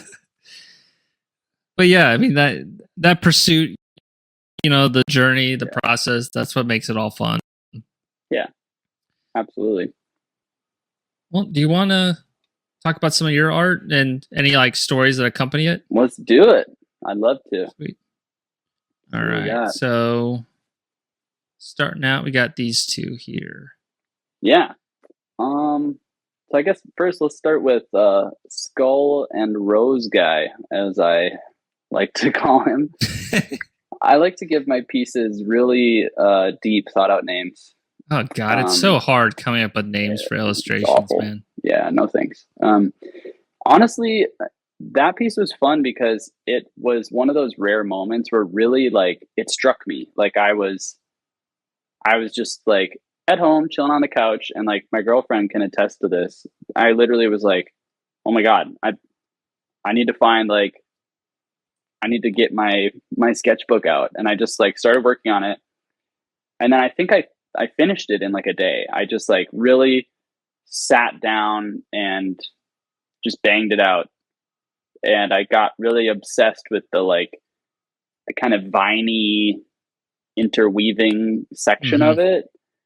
And it was when I was really trying to get better at like shading, or at least like achieving some sort of value where it's like something's in the forefront, something's behind it.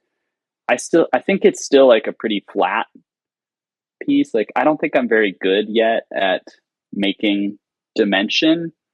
So still working on that. But this one was really fun because I just like sat down and obsessively finished it in like a day. And it was like not very small. Usually I work kind of small when I'm making a physical piece. Yeah. But that was like a big one. No, it's cool, man. Yeah. And like when you have that like spontaneous feeling and you can pump out a finished piece in like just like a day or two, it just feels so good. And like that's not that common for me. A lot of my stuff's very methodical, very thought out, and like maybe even sometimes too thought out. You know, sometimes the stuff that just kind of like is like impulse and it comes out real quick. It's hard to force that. and it's not Yeah. a natural thing for me. So it's always beautiful Right. when it happens. And you kind of just have to ride it. It's like Totally. when you get this impulse to like start cleaning your place and you're just like, how long can I ride this like wave of productivity? Because that's like how art has been for me for years. It would be like I would either really be on or I'd be totally off. Like I wouldn't draw at all for months, and then something would hit me and I'd like have to obsessively sit down for like 6 hours and like do one thing, and I would wait for it. But nowadays I try and push it more. Try to keep myself working, and it's hard sometimes. Sometimes it's really like I don't want to make art sometimes, and I'm just like trying to do it because I still think it's a valuable thing to work on. In the same way that drumming, like sometimes it's not fun what I'm working on. Like I'm sitting down with the practice pad, I'm on the electric kit at home, and I'm just like working on something obsessively, but it's not like a fun thing. I'm not just like jamming. It's like I have a goal and I'm trying to reach these little goals, you know? Oh, 100%, man. I mean, Yeah. there were so many years of drawing where it was the same kind of thing that you're describing. Drumming and music was my priority. So Yeah. drawing was like my escape. But when something's an escape, it's a stress reliever at times. But when you start Right. taking it like more intentionally and being critical of your own work, that's when you start making big improvements. So I'm with you. And like, I've been on both sides of it, dude. I mean, there were times when I was drumming, 4 or 6 hours a day and like just fucking trying to learn all the Bill Bruford shit. And like now, but that's the thing is like, I'm kind of an all or nothing because once I moved on from pursuing music professionally, I know this isn't about me, but we're just having a conversation. Oh no, by all means, I'm happy to hear about it. Seriously. But I don't really play drums anymore. Part of it is just the drum set and all that stuff. But I could get an electric kit, but I have a relatively small house. But it's even more than that. It's every opportunity I get, I'm either doing something for the podcast or I'm doing something for art, and art is even more important than the podcast. So it's like, right. It's hard for me to have multiple hobbies that I'm pursuing seriously. I can really only do 2 at a time, honestly. Yeah, I feel that too, because I will have like seasons of my life where I'm drumming or like I'm drawing, and it's usually not both taking place at the same time. Now is like I'm kind of doing both, and it's a lot. I'm trying to get better at both, but I'm still at a point where drumming is more important, but I want to balance them in a way where I can be touring, and then when I'm home, I'm also like, I want that to be more of a like thing I work on and can like sustain myself through, but I'm just not there yet, but it's just a thing to work on.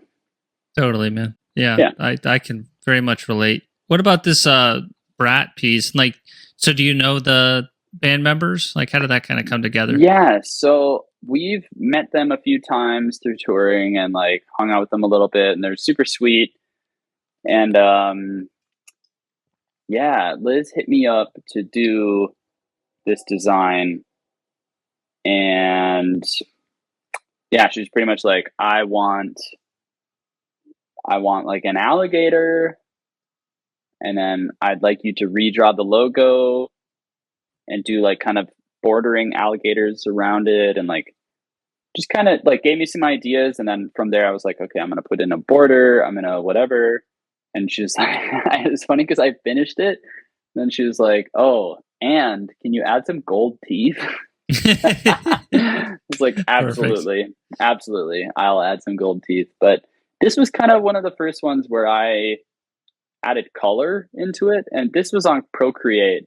And I'm really not tech savvy. I've been trying to learn the iPad better and figure out how to do all that shit. But oh man, it's a struggle. But I was really happy how this one came out actually. And they were happy with it. So that's what matters. And yeah, it's just kind of a fun little design. Get to do something like a little not super serious. Yeah. Well, yeah, I mean, like, just the things that I think are really working for it is, you're studying from life, right? So you looked at pictures of alligators and you Totally. thought about like what shapes really make up an alligator in a three-dimensional space. So like this reads as very three-dimensional, you know what I mean? Cool. And like you have value variation, and you've put in the thought with like the scales and the proportions are good. So like it the fundamentals of the drawing are really there. So that's what makes it really strong. And that's, knowing why something works and why something doesn't work is key. So like that's totally. why this works, Yeah. And then the shape of the border alligators is really intriguing too, and they're kind of like yin yanging each other there. So yeah, that was cool. definitely the inspo. Yeah. Very neat. Yeah, I had fun. I had fun doing it, and it kind of goes back to like I was drawing lots of dragons and shit when I was a kid, and this just felt like I kind of got to make a dragon, Basically, so yeah. That was cool. Yeah, but no, they were super easy to work with, super kind people. Yeah, nothing but good things to say about them. I've heard they're really entertaining live too. Oh, I yeah, need to watch like some like footage, but like they like bands that really like, like some bands it works better for others, right? But like if you can do something that's just gonna like really include a lot of audience participation or like curveballs and it like fits, it's very cool. Yeah, agreed. They're very fun to watch. Yeah. All right. So this is like a newer drawing from you. I think in the last month or so?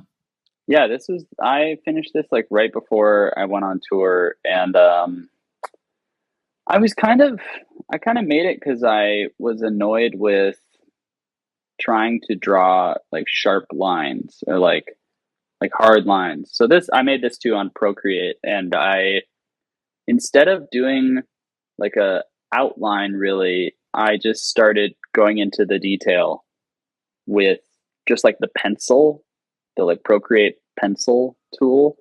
And so that's all it is. Like I just use the pencil, and I wanted to get away from doing like, I was getting irritated with how I would sketch a piece and then I would go in and I'd outline it. And I never liked how it looked when I did that. Like I would outline it and it just like piss me off. And then, I mean, I trust the process, and oftentimes I would finish a piece and then when it's done, I'm like, okay, it's done. I guess I like it. But I kept getting stuck at that point. So I was like, okay, I'm just going to make this piece in pencil. And then I'm going to add color and just like have fun with it and not take it too seriously. Like it wasn't for anything. I just made this for myself and don't really know what to do with it or if I need to do anything with it. It was fun to make. Yeah, totally, man. I want to kind of dissect a little bit of what you're saying about like outlining and stuff. So you draw an outline, and then what do you think it is that makes you feel like at that point when the outline's done that it's like, I'm not really feeling this? What do you think it might be? I don't know. I find myself redoing that step a lot. Like not a lot, but like I'll make lines and then I'll redo the line, erase it, start over. I keep not liking how just how the outline looks. I don't know. It's hard to describe, but it's like the step that I really dislike the most is trying to put on that hard outline, and I'm trying to approach it differently and not get so stuck up on outlining. Yeah. It's interesting because if you think of like tattoo art, there's like a hard line and contour around everything. But if you like, let's talk like Lucas, for instance. If you look at Shoggoth Kinetic's work, his newer work, there's a lot of times where he implies a shape but doesn't actually craft a contour line. So it look like if you think about reality, there's no lines at all. So if you want to make something feel more realistic or painterly, the less lines, the better. If you want something to look more comic or tattoo oriented, then you go with the line. So Yeah. kind of like knowing what the look is you're going for when, half the time I don't know what look I'm going for until I actually execute Right. it, Yeah. but like, Same. that's like kind of part of it is just really thinking of that approach that you want and finding it and sticking with it.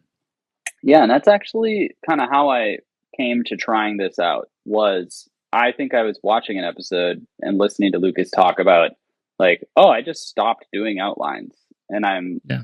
I'm going into the detail first. And I was like, that blew my mind. I was like, what? You can do that?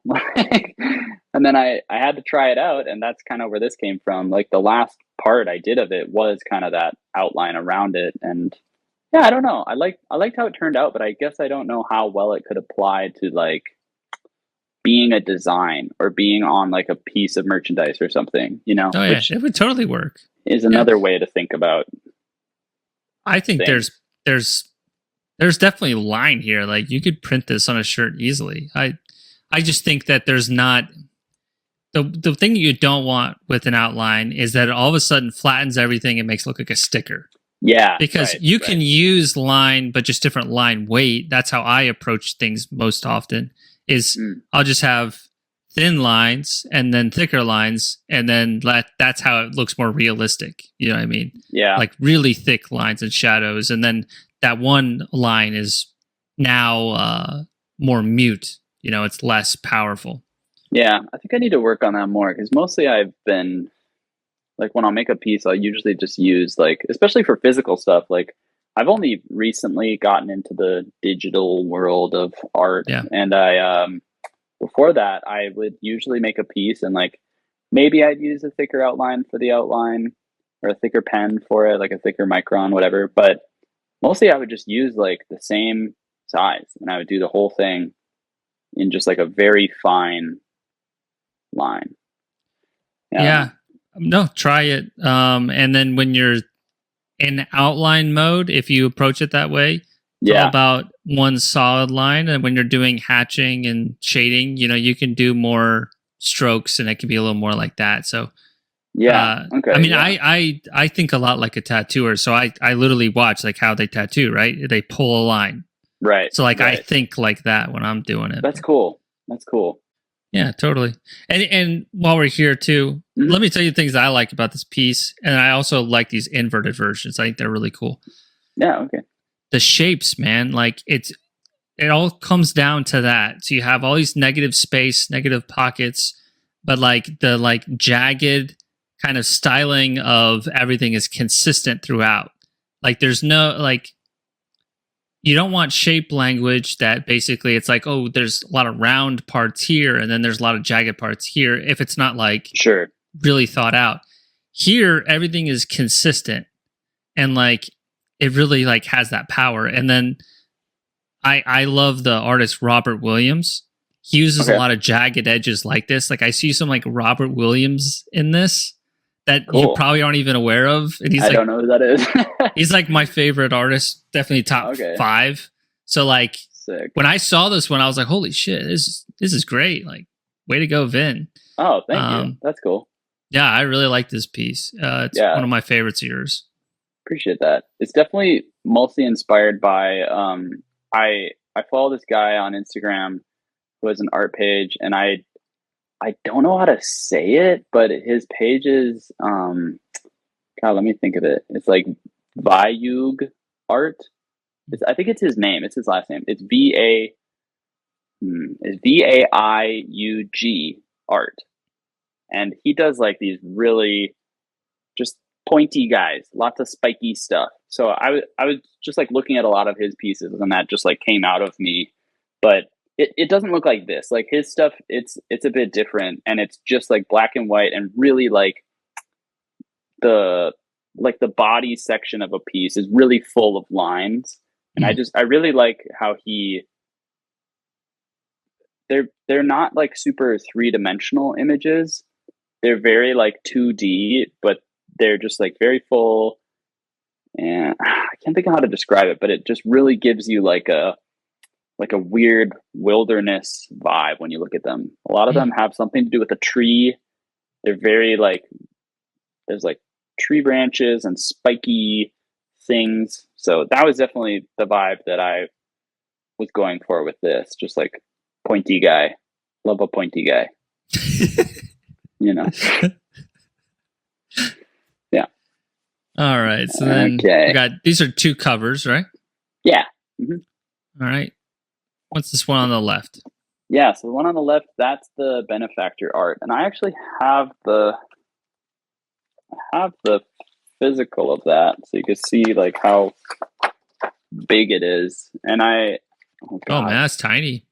Yeah, it's not very big, but it's exactly like the size. Well, it's a perfect square, because I was like, okay, this is going on a record. Yeah, I want to make it like square shaped. And I had a couple of like when I drafted it out, I don't know if you can even see this, but it's just like pencil. Yeah, you can't see this. This looks bad. Well, anyway, I'll describe it. It's just wait, so just like a light pencil there? Yeah, it's just light pencil, and this is what I sent to the band when I was like, here's the rough shape, because they didn't really give me direction. They were just like, here's the songs, here's the lyrics. Give us what that comes out, whatever. So I had like some practice runs at it where I was kind of like, all right, I can't remember exactly why I made it like this, but you know, if you listen to the songs, they feel like that, whatever that gives you. I knew I wanted it to be like kind of a cyclical thing of like branching out. There's people coming out of the branches and they want to be a part of the big, I don't know, the tree man again, but no, they can't. And they're just like turning into their own things. And then one of them's on fire for some reason. You know, it felt right. There's like suffering and yearning. Oh, that's totally. what I get out of it. Yeah. There's definitely a more nuanced way to interpret it, but pretty much that's where it came from. I was just like, I want the art to look weird and kind of mournful and hurt and like longing. I wanted to like represent like a longingness. So were you like listening to the album while drawing it? Yeah. Like, was that part of it? Yeah, definitely. I wanted it to look how it sounded, and I've got some really funny like reference photos of whenever I like do a reference photo, it's just like me that I'm using. So it's like I've got really funny pictures on my phone of me being like, oh, like like the little guy. Dude, we all do. We all do. Yeah, yeah. I was seeing in a episode Noah. Sorry, yeah. I think that's how you say his name, but love his work too. Like, holy shit. But I love seeing when he posts his references. Yeah. Like, oh, okay, everybody does that. Okay, it's normal. It's just funny to see the references. Oh yeah, he does that more than I do. I share him sometimes. But yeah, like most pieces I'm doing, there's some reference that I'm taking. Yeah, it's just part of it. And obviously I jazz it up. Like I make them look a little stronger than I actually look. I can't say that that's exactly the well, same, you made them bold too. Yeah, I did. Yeah, true. I'm getting there, The hairline's coming in nicely. Yeah. Oh, you're looking good, man. You're looking good. Hey, thank you. So what about so dude, it's funny. I saw Tomb Mold last Friday. Went to the merch stand. I was like, oh shit, I didn't know Derek had a solo album.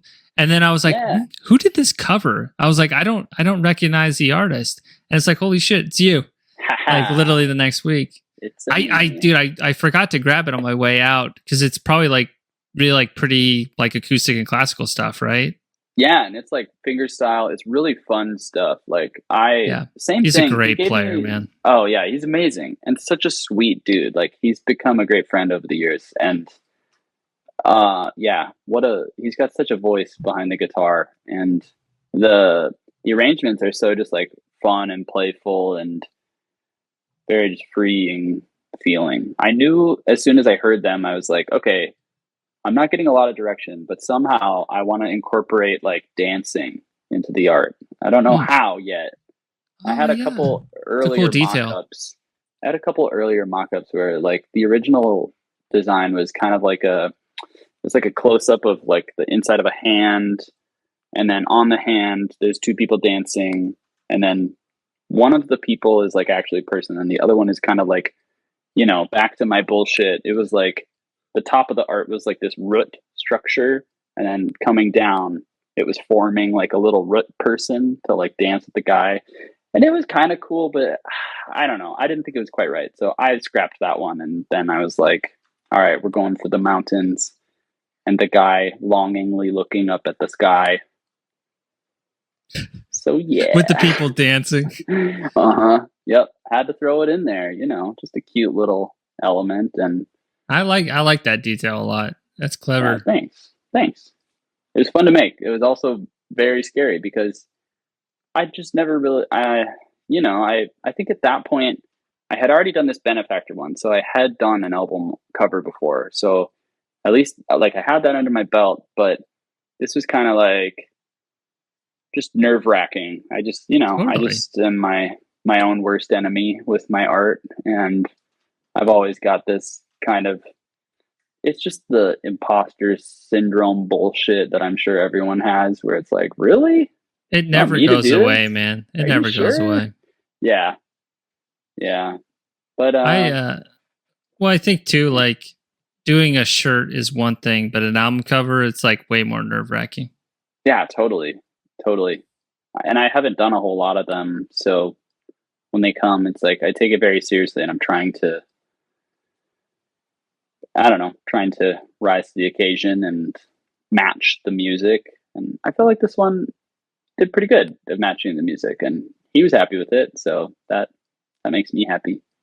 Yeah. I mean, I like it a lot. It's really good composition. You got really nice negative space, but in the negative space, you got the details of the dancing. Like it's easy on the eyes. You know what I mean? Like there's place for the eyes to go and rest. So I think it's a lot of those decisions though are the ones that you made in the first 5 minutes. That's the key, is like before you get, into the weeds of all the rendering and the shading and the details, it's really determining is that worth doing all that work for, in the first 5 minutes. That's the key. And in this case, it's good composition. And I did a whole version of it where I did a different, something I kind of will go back and forth on is like, what sort of texture do I want to achieve? So like at first I did all of the mountains in like a line work sort of thing, kind of similar to this Benefactor piece with the like roots. Yeah. So all of the shadow was like lines. It wasn't dots.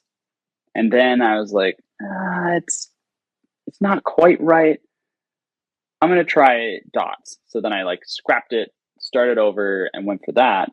But I really don't like, I kind of like having there be separating textures. So like, for instance, in the Benefactor piece, the people are like stippled for their shading, and the roots are like line work, and it gives kind of a distinction, and there's a little blending in there when they kind of transfer. But I was hesitant to do it for this because I was like, okay, I know I want the guy to have his shading be like stipple, but I don't know if I should do the mountains like that.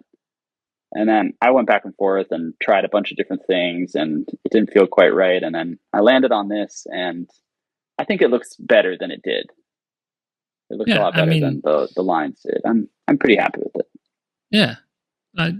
You like considered those things, but you ultimately landed on the decision to do stippled all over. And like the guy doesn't look like the mountains. Like even if you're using stippling, it's just like how you ultimately apply it. And like the area of darkness behind the guy, that helps separate, the foreground and the background. So like there's still those aspects too. Now, if you didn't have that shadow on that back or in that little, space between the arm and the leg, then maybe it wouldn't read as right. But like blend in a little more. Exactly. Yeah. So like you have to have that contrast. Yeah. That's something I like try to work on in pieces, is kind of making sure things in the background are, just the varying of values. So you feel like what's closer. I definitely struggle with that. It's like, it's hard to achieve it. But yeah, thank you. I'm working on it. It's hard, and Yeah. Offline, I can give you like some tips on how to approach that, and like I I'd said, really appreciate that. happy to help. Seriously. Yeah, thank you. All right, so we got your like logo, and I mean, Yeah. kind of your mascot, right? You know, Yeah, he's kind of my mascot now. Yeah, little crab guy. I had to put the crab dudes, together. Well, yeah, you gotta. It's yeah, definitely I obviously I like Lovecraftian stuff. Like that's just kind of the wheelhouse. So I kind of wanted to originally, before, I kind of had this thing I was using, this little image of like a skull and like kind of a stippled like cosmic design on it that I was using as my logo, my little mascot guy. And I wanted to make an updated version. So for this, the like skull guy, I had that where I was like, okay, I want a piece to accompany the logo. I want it to be like skulls, and I also want there to be kind of a Lovecraftian, like, kind of crab creature thing element to it, because I just like doing that. It's just way too much fun. Like, Yeah, it's hard not to just like throw some crab legs at a design. it is. I can relate. Really hard. Yeah. So I wanted to combine those things, and then I had this other piece that I did years back where it was like two skulls, and they're kind of like merged, and they had like this kind of crack between them. Mm-hmm. And I wanted to redo that idea too. So then I just kind of landed on throwing those things together and hoping for the best. And originally too, the legs were like crab legs. But then as I started working more on it, I was like, what if it would be kind of cool if I made them like little skeleton hands? That would look creepier and weirder. So I did that. Yeah, dude. I like that detail of the like skeleton like legs, because like if you really think about it, like existing in reality, I mean, imagine if you're like just chilling on the beach, listen to Jimmy Buffett, and all of a sudden this fucker comes out of nowhere.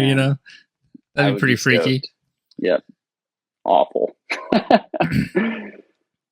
Yeah, it was a fun one to make. I'm pretty happy with how it turned out. And I made some shirts with it. I only made like 20, but I mean, I sold them all, so I'm happy about that. Sold out. Nice. So there's a few real death metal freaks out there who have this on a shirt. Shout out to you guys. What about this guy on the right? Like, in terms of the timeline, did you create the thing on the right first or the one on the left? Yeah, I created the thing on the right first, and then the logo and the skeleton guy, that was more recent. This was kind of like the first piece I did on my iPad. Okay. And then the piece on the right I did a few years ago, and I mean, it was just kind of the same thing. I wanted to make some weird monster thing, and I was getting really into putting faces on creatures like where they shouldn't be. Mm-hmm. And at the time I was reading through Berserk, and I was just like very fascinated by Kentaro Moira's work. And everything I was doing was like a nod to him. And so that's how this guy came about. Literally, this mic and this laptop stand are being supported by 4 deluxe versions of Berserk. Oh, dude, You have all of them? I got 14 of them right over here. Oh my god. So first of all, one of the best pieces of literature I've ever experienced. Oh, agreed. But I'm only on Deluxe Book 5. Okay. And I kind of stalled out because I got all of a sudden distracted by Dune and sci-fi shit. So I got to come back. But oh, dude, get back to it. I won't spoil anything. It is amazing, and it wasn't like it fell off and I decided to stop. It was literally like just one of those things where you get distracted.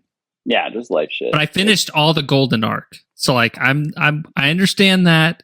Yep. And like that's the Eclipse. Very fun. So hooked. Like it actually changed my perspective on like what comics / manga can do. And I love crazy. Like Junji Ito. Like same.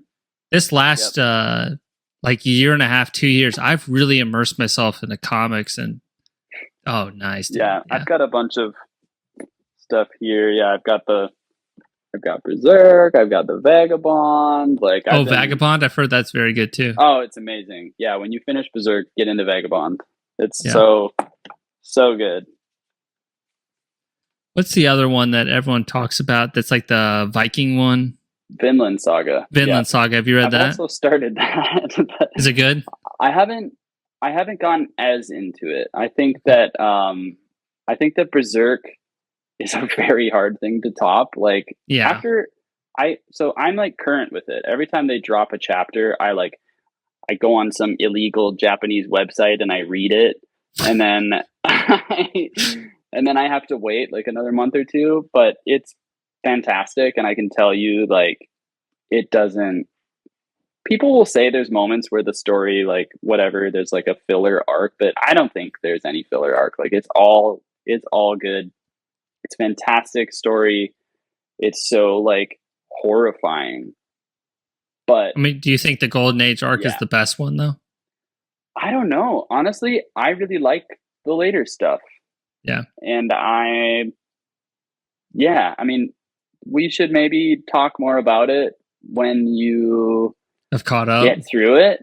I would love to hear your thoughts on it. And I don't want to spoil anything for you or for the listeners, but if I could say anything, it's that, yeah, it's like Berserk is like the best thing I've ever read, like, period.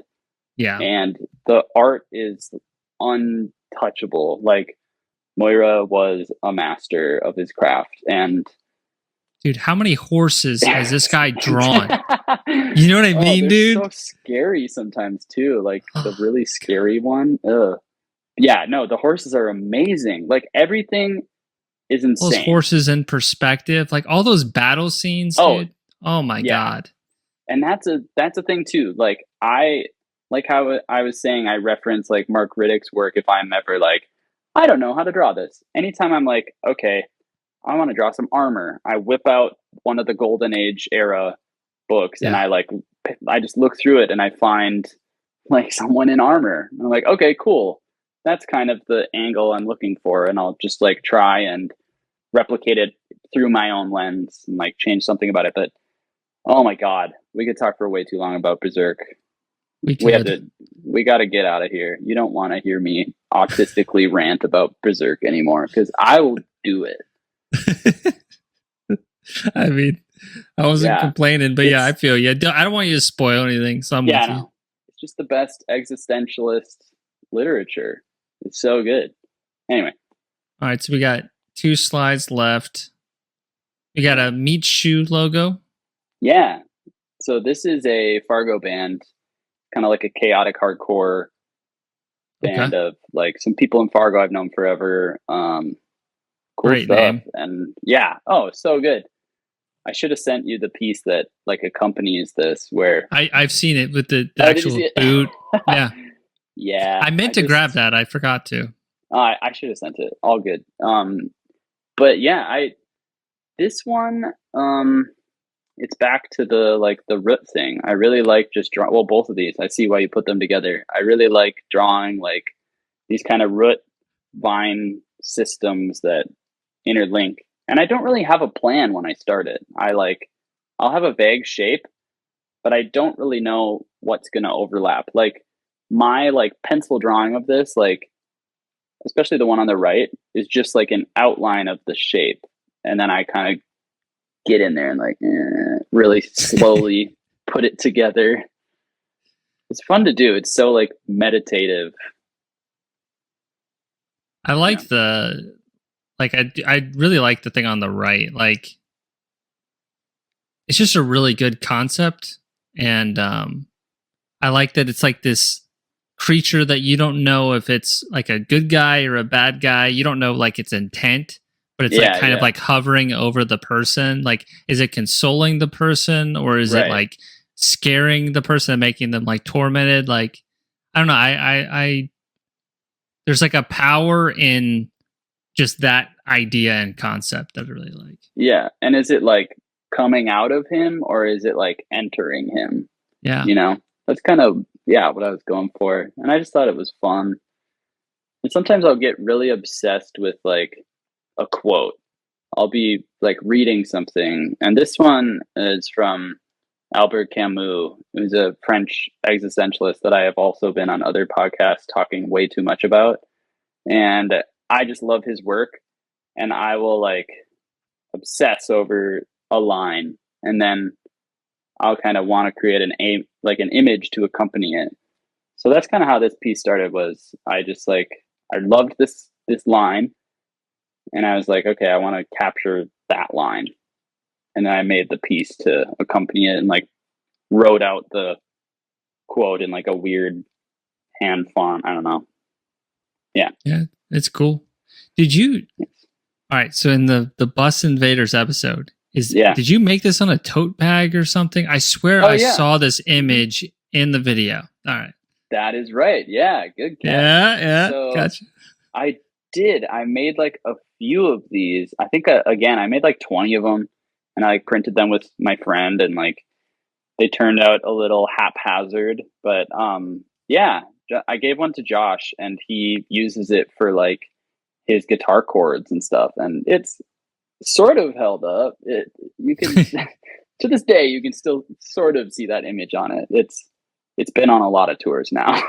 But yeah. And it wasn't really like printed on quality material. Like I kind of, did the thing. But yeah. And I have I pulled these two from your Instagram. I really liked this like border kind of poster art on the left here. Oh yeah. Like that was really cool. One. And like you have like all these different degrees of like detail. So you have like larger shapes, but then you have the stippling, like kind of the white stippling that like has like the more finer stuff. Like it's a good level of depth within that, Yeah. That's what I liked about it. Thank you. Yeah, this was like a one for some friends in Gordon Brace. They were doing like a tour, needed a tour flyer, and I just wanted to make a weird skeleton guy that I really wanted to make the bones like not so rigid. I wanted them to be kind of like going in weird directions and weird shapes, and yeah, that's kind of how that came out. That was pretty much it. That's my only thought I had on it, and then I just kind of went for it, and yeah, it was fun. You got some, once again, like see how like that hand looks fairly realistic in the sense that you can feel the three-dimensionality of it. You got the one finger behind the middle there. Yeah. I don't know, I'm just noticing some of the areas that are really successful within a piece, because like seeing those is like everyone has moments of like breakthrough in terms of like form or whatever foundation, but sometimes when you're the one creating it, you don't realize it. So that's why I bring it up. Yeah, I appreciate that. And hands, I mean, are notoriously just like hard. Totally. I definitely struggle with them, but I also like the imagery of hands. Like I think it's such a powerful image, and they're hard to utilize though. And I definitely sometimes it's easy to get lazy with them. And it's easy to just be like, whatever. I'm just gonna. His hands are in his pockets or something. Yeah, whatever. Yeah. No hands. Yeah, give him a crab claw instead. That's way cooler. But sometimes you can't get away from the hands. You have to throw it in. Totally. But, yeah, it turned out all right. What about this dude on the right? Yeah. So the concept for this was my friend Ron drums in a band called Amaladar, and he hit me up and was like, hey, we want to do like a 420 shirt. And I was like, very cool. All right. What are you thinking? And he was like, he had the idea. I guess it was one of those scenarios where he had an idea, and then I was like, I'm going to take this idea and do it in a way that works better for me. Because I think he wanted to make it like, what was it? I can't remember exactly what the initial idea was, but it wasn't too far removed from this. Basically, it was like something about grinding up people and smoking people. And then I was like, okay, what if I make like a big weed monster, like shoving a guy into like a wood chipper, and then he's just like a big weed monster. I don't know. That was the whole idea. And I had to put some Fargo heritage on it with the wood chipper. I referenced like a picture from the wood chipper in Fargo, which, funny enough, I have not seen that movie, but I guess I've referenced it for a design now. Yeah. Oh my God. How have you not seen the movie? At this point, it's because I'm stubborn and it's Yeah. funny. It's funny to me to like go on tour and people will be like, "Oh, you're from Fargo, like the movie." And then I get to be like, "Yeah, I don't know. I haven't seen it." Yeah, no, it is cooler that way. You should keep it that way. It's a great movie, but you should keep it that way. I'm sure it is. At this point, I can't watch it. That's like my cross to bear. I'll never know. I got a question for you. So you're you have a very subtle accent. It's not like in your face. Okay. There's just certain words that like give it away. One of them, and you've said a lot, is roots instead of roots. Yeah. But like the people that you engage with, like on your daily life, like if you're at the grocery store or whatever, like do people have really thick accents, or is it like way overblown, like online, in terms of like people make fun of like, you know, Dakota accents? I mean, it's a little of both. Definitely, you get the older people who are all very Norwegian, and they're like, "Oh yeah, sure, you betcha," and they like really talk like that. But yeah, I think it's just mostly there's some words, or like bag, like we all say bag. Big, yeah. Big. And that's real. We just say it like that, or like roof. And I don't know. It's just certain words. Some words that I guess we say funny, but well, here you put on me. Do I have a Southern accent? I mean, not like a super noticeable one. No, I think it's the same thing. Like there's just like certain words that we notice are different. The one that bugs me the most is when people say tour. Like, yeah, I'm going on tour. Oh, do you mean tour? Like you're going on tour? Just skipping the U. Yeah, that's the one I notice the most. Is like we say it like sewer, basically, and people think that's very funny. Who says tour? Tour? Yeah. What the fuck do I say? I think I'm like right in the middle. Oh, you're on the fence. You got to pick a team, buddy. I think so, man. But see, I'm weird because I was raised by Midwesterners, but in the South. You know, so I like have a weird kind of in-betweener. Yeah, a little tour. Going on tour. Yeah, I think I might say tour. Nice. There's a little U in there, though. Yeah. Yeah, absolutely. It's amazing how quickly we like doubt ourselves once you start like dissecting a word. I know, and like you can change it too. That's just the power of whatever, the human experience. It's not too late, man. Just change. Yeah, I think I'm gonna embrace this side. Well, talking about one quick thing. This is the last image. What I love about this one is negative space, so you can like take in the whole, right? And like the shapes are like merged but then separated to the right degree. Like that's a concept in like painting that it's in inking too, but like especially in painting of like knowing when to merge shapes so it's easy on the eye. But then what I really love with like his posture is like there's like this hunchback aspect and like an asymmetry to it. That's like very I mean, if you look at humans, we're not perfectly symmetrical. So like this creature being even more distorted towards asymmetry like really works for me. So like I really like this piece for those reasons. Thank you. Yeah, it was fun to make. I just was like, cool. I get to make a weed monster and do more of my root bullshit, and you know. You should have squeaked that in there. I didn't even think about it. Yeah. You know, just love Sepultura. Now I'm just thinking of like I'm thinking of like Sepultura and like just like a really bad cover of like Roots, very Bloody Midwest. Roots. Yeah. Oh, we got to make it. Yeah. Well, it'd be more authentic coming from you. Yes. All right, brother. Anything you want to chat about that we haven't covered? I guess. I mean, I think I've mostly shouted out most of the people who've already been on this show that are really inspirational to me, but like a few more of them, like Nightmare Imagery, Joe, he's amazing dude, amazing artist. I love his stuff. Carolyn, her work is incredible. Like, I'm just blown away every time she drops a new like crazy meat monstrosity. Like, crazy good artist. Like, I like how her stuff is like very distinct from a lot of the other like metal art, you know, like it's very her own like take on it. Like I like that. Totally, like no question. And then yeah, Moribund, Tannen, he's such a sweetheart and like really pushed me. Like he is actually the guy who like encouraged me to like make an art page and just like push myself, put it out there more. And yeah, sweet dude. Same with Fred, Form Terror Growth, incredible artist. When I was getting ready to do this interview, I went through and I watched like a few like standout episodes, and one of the episodes was like his episode because I really loved.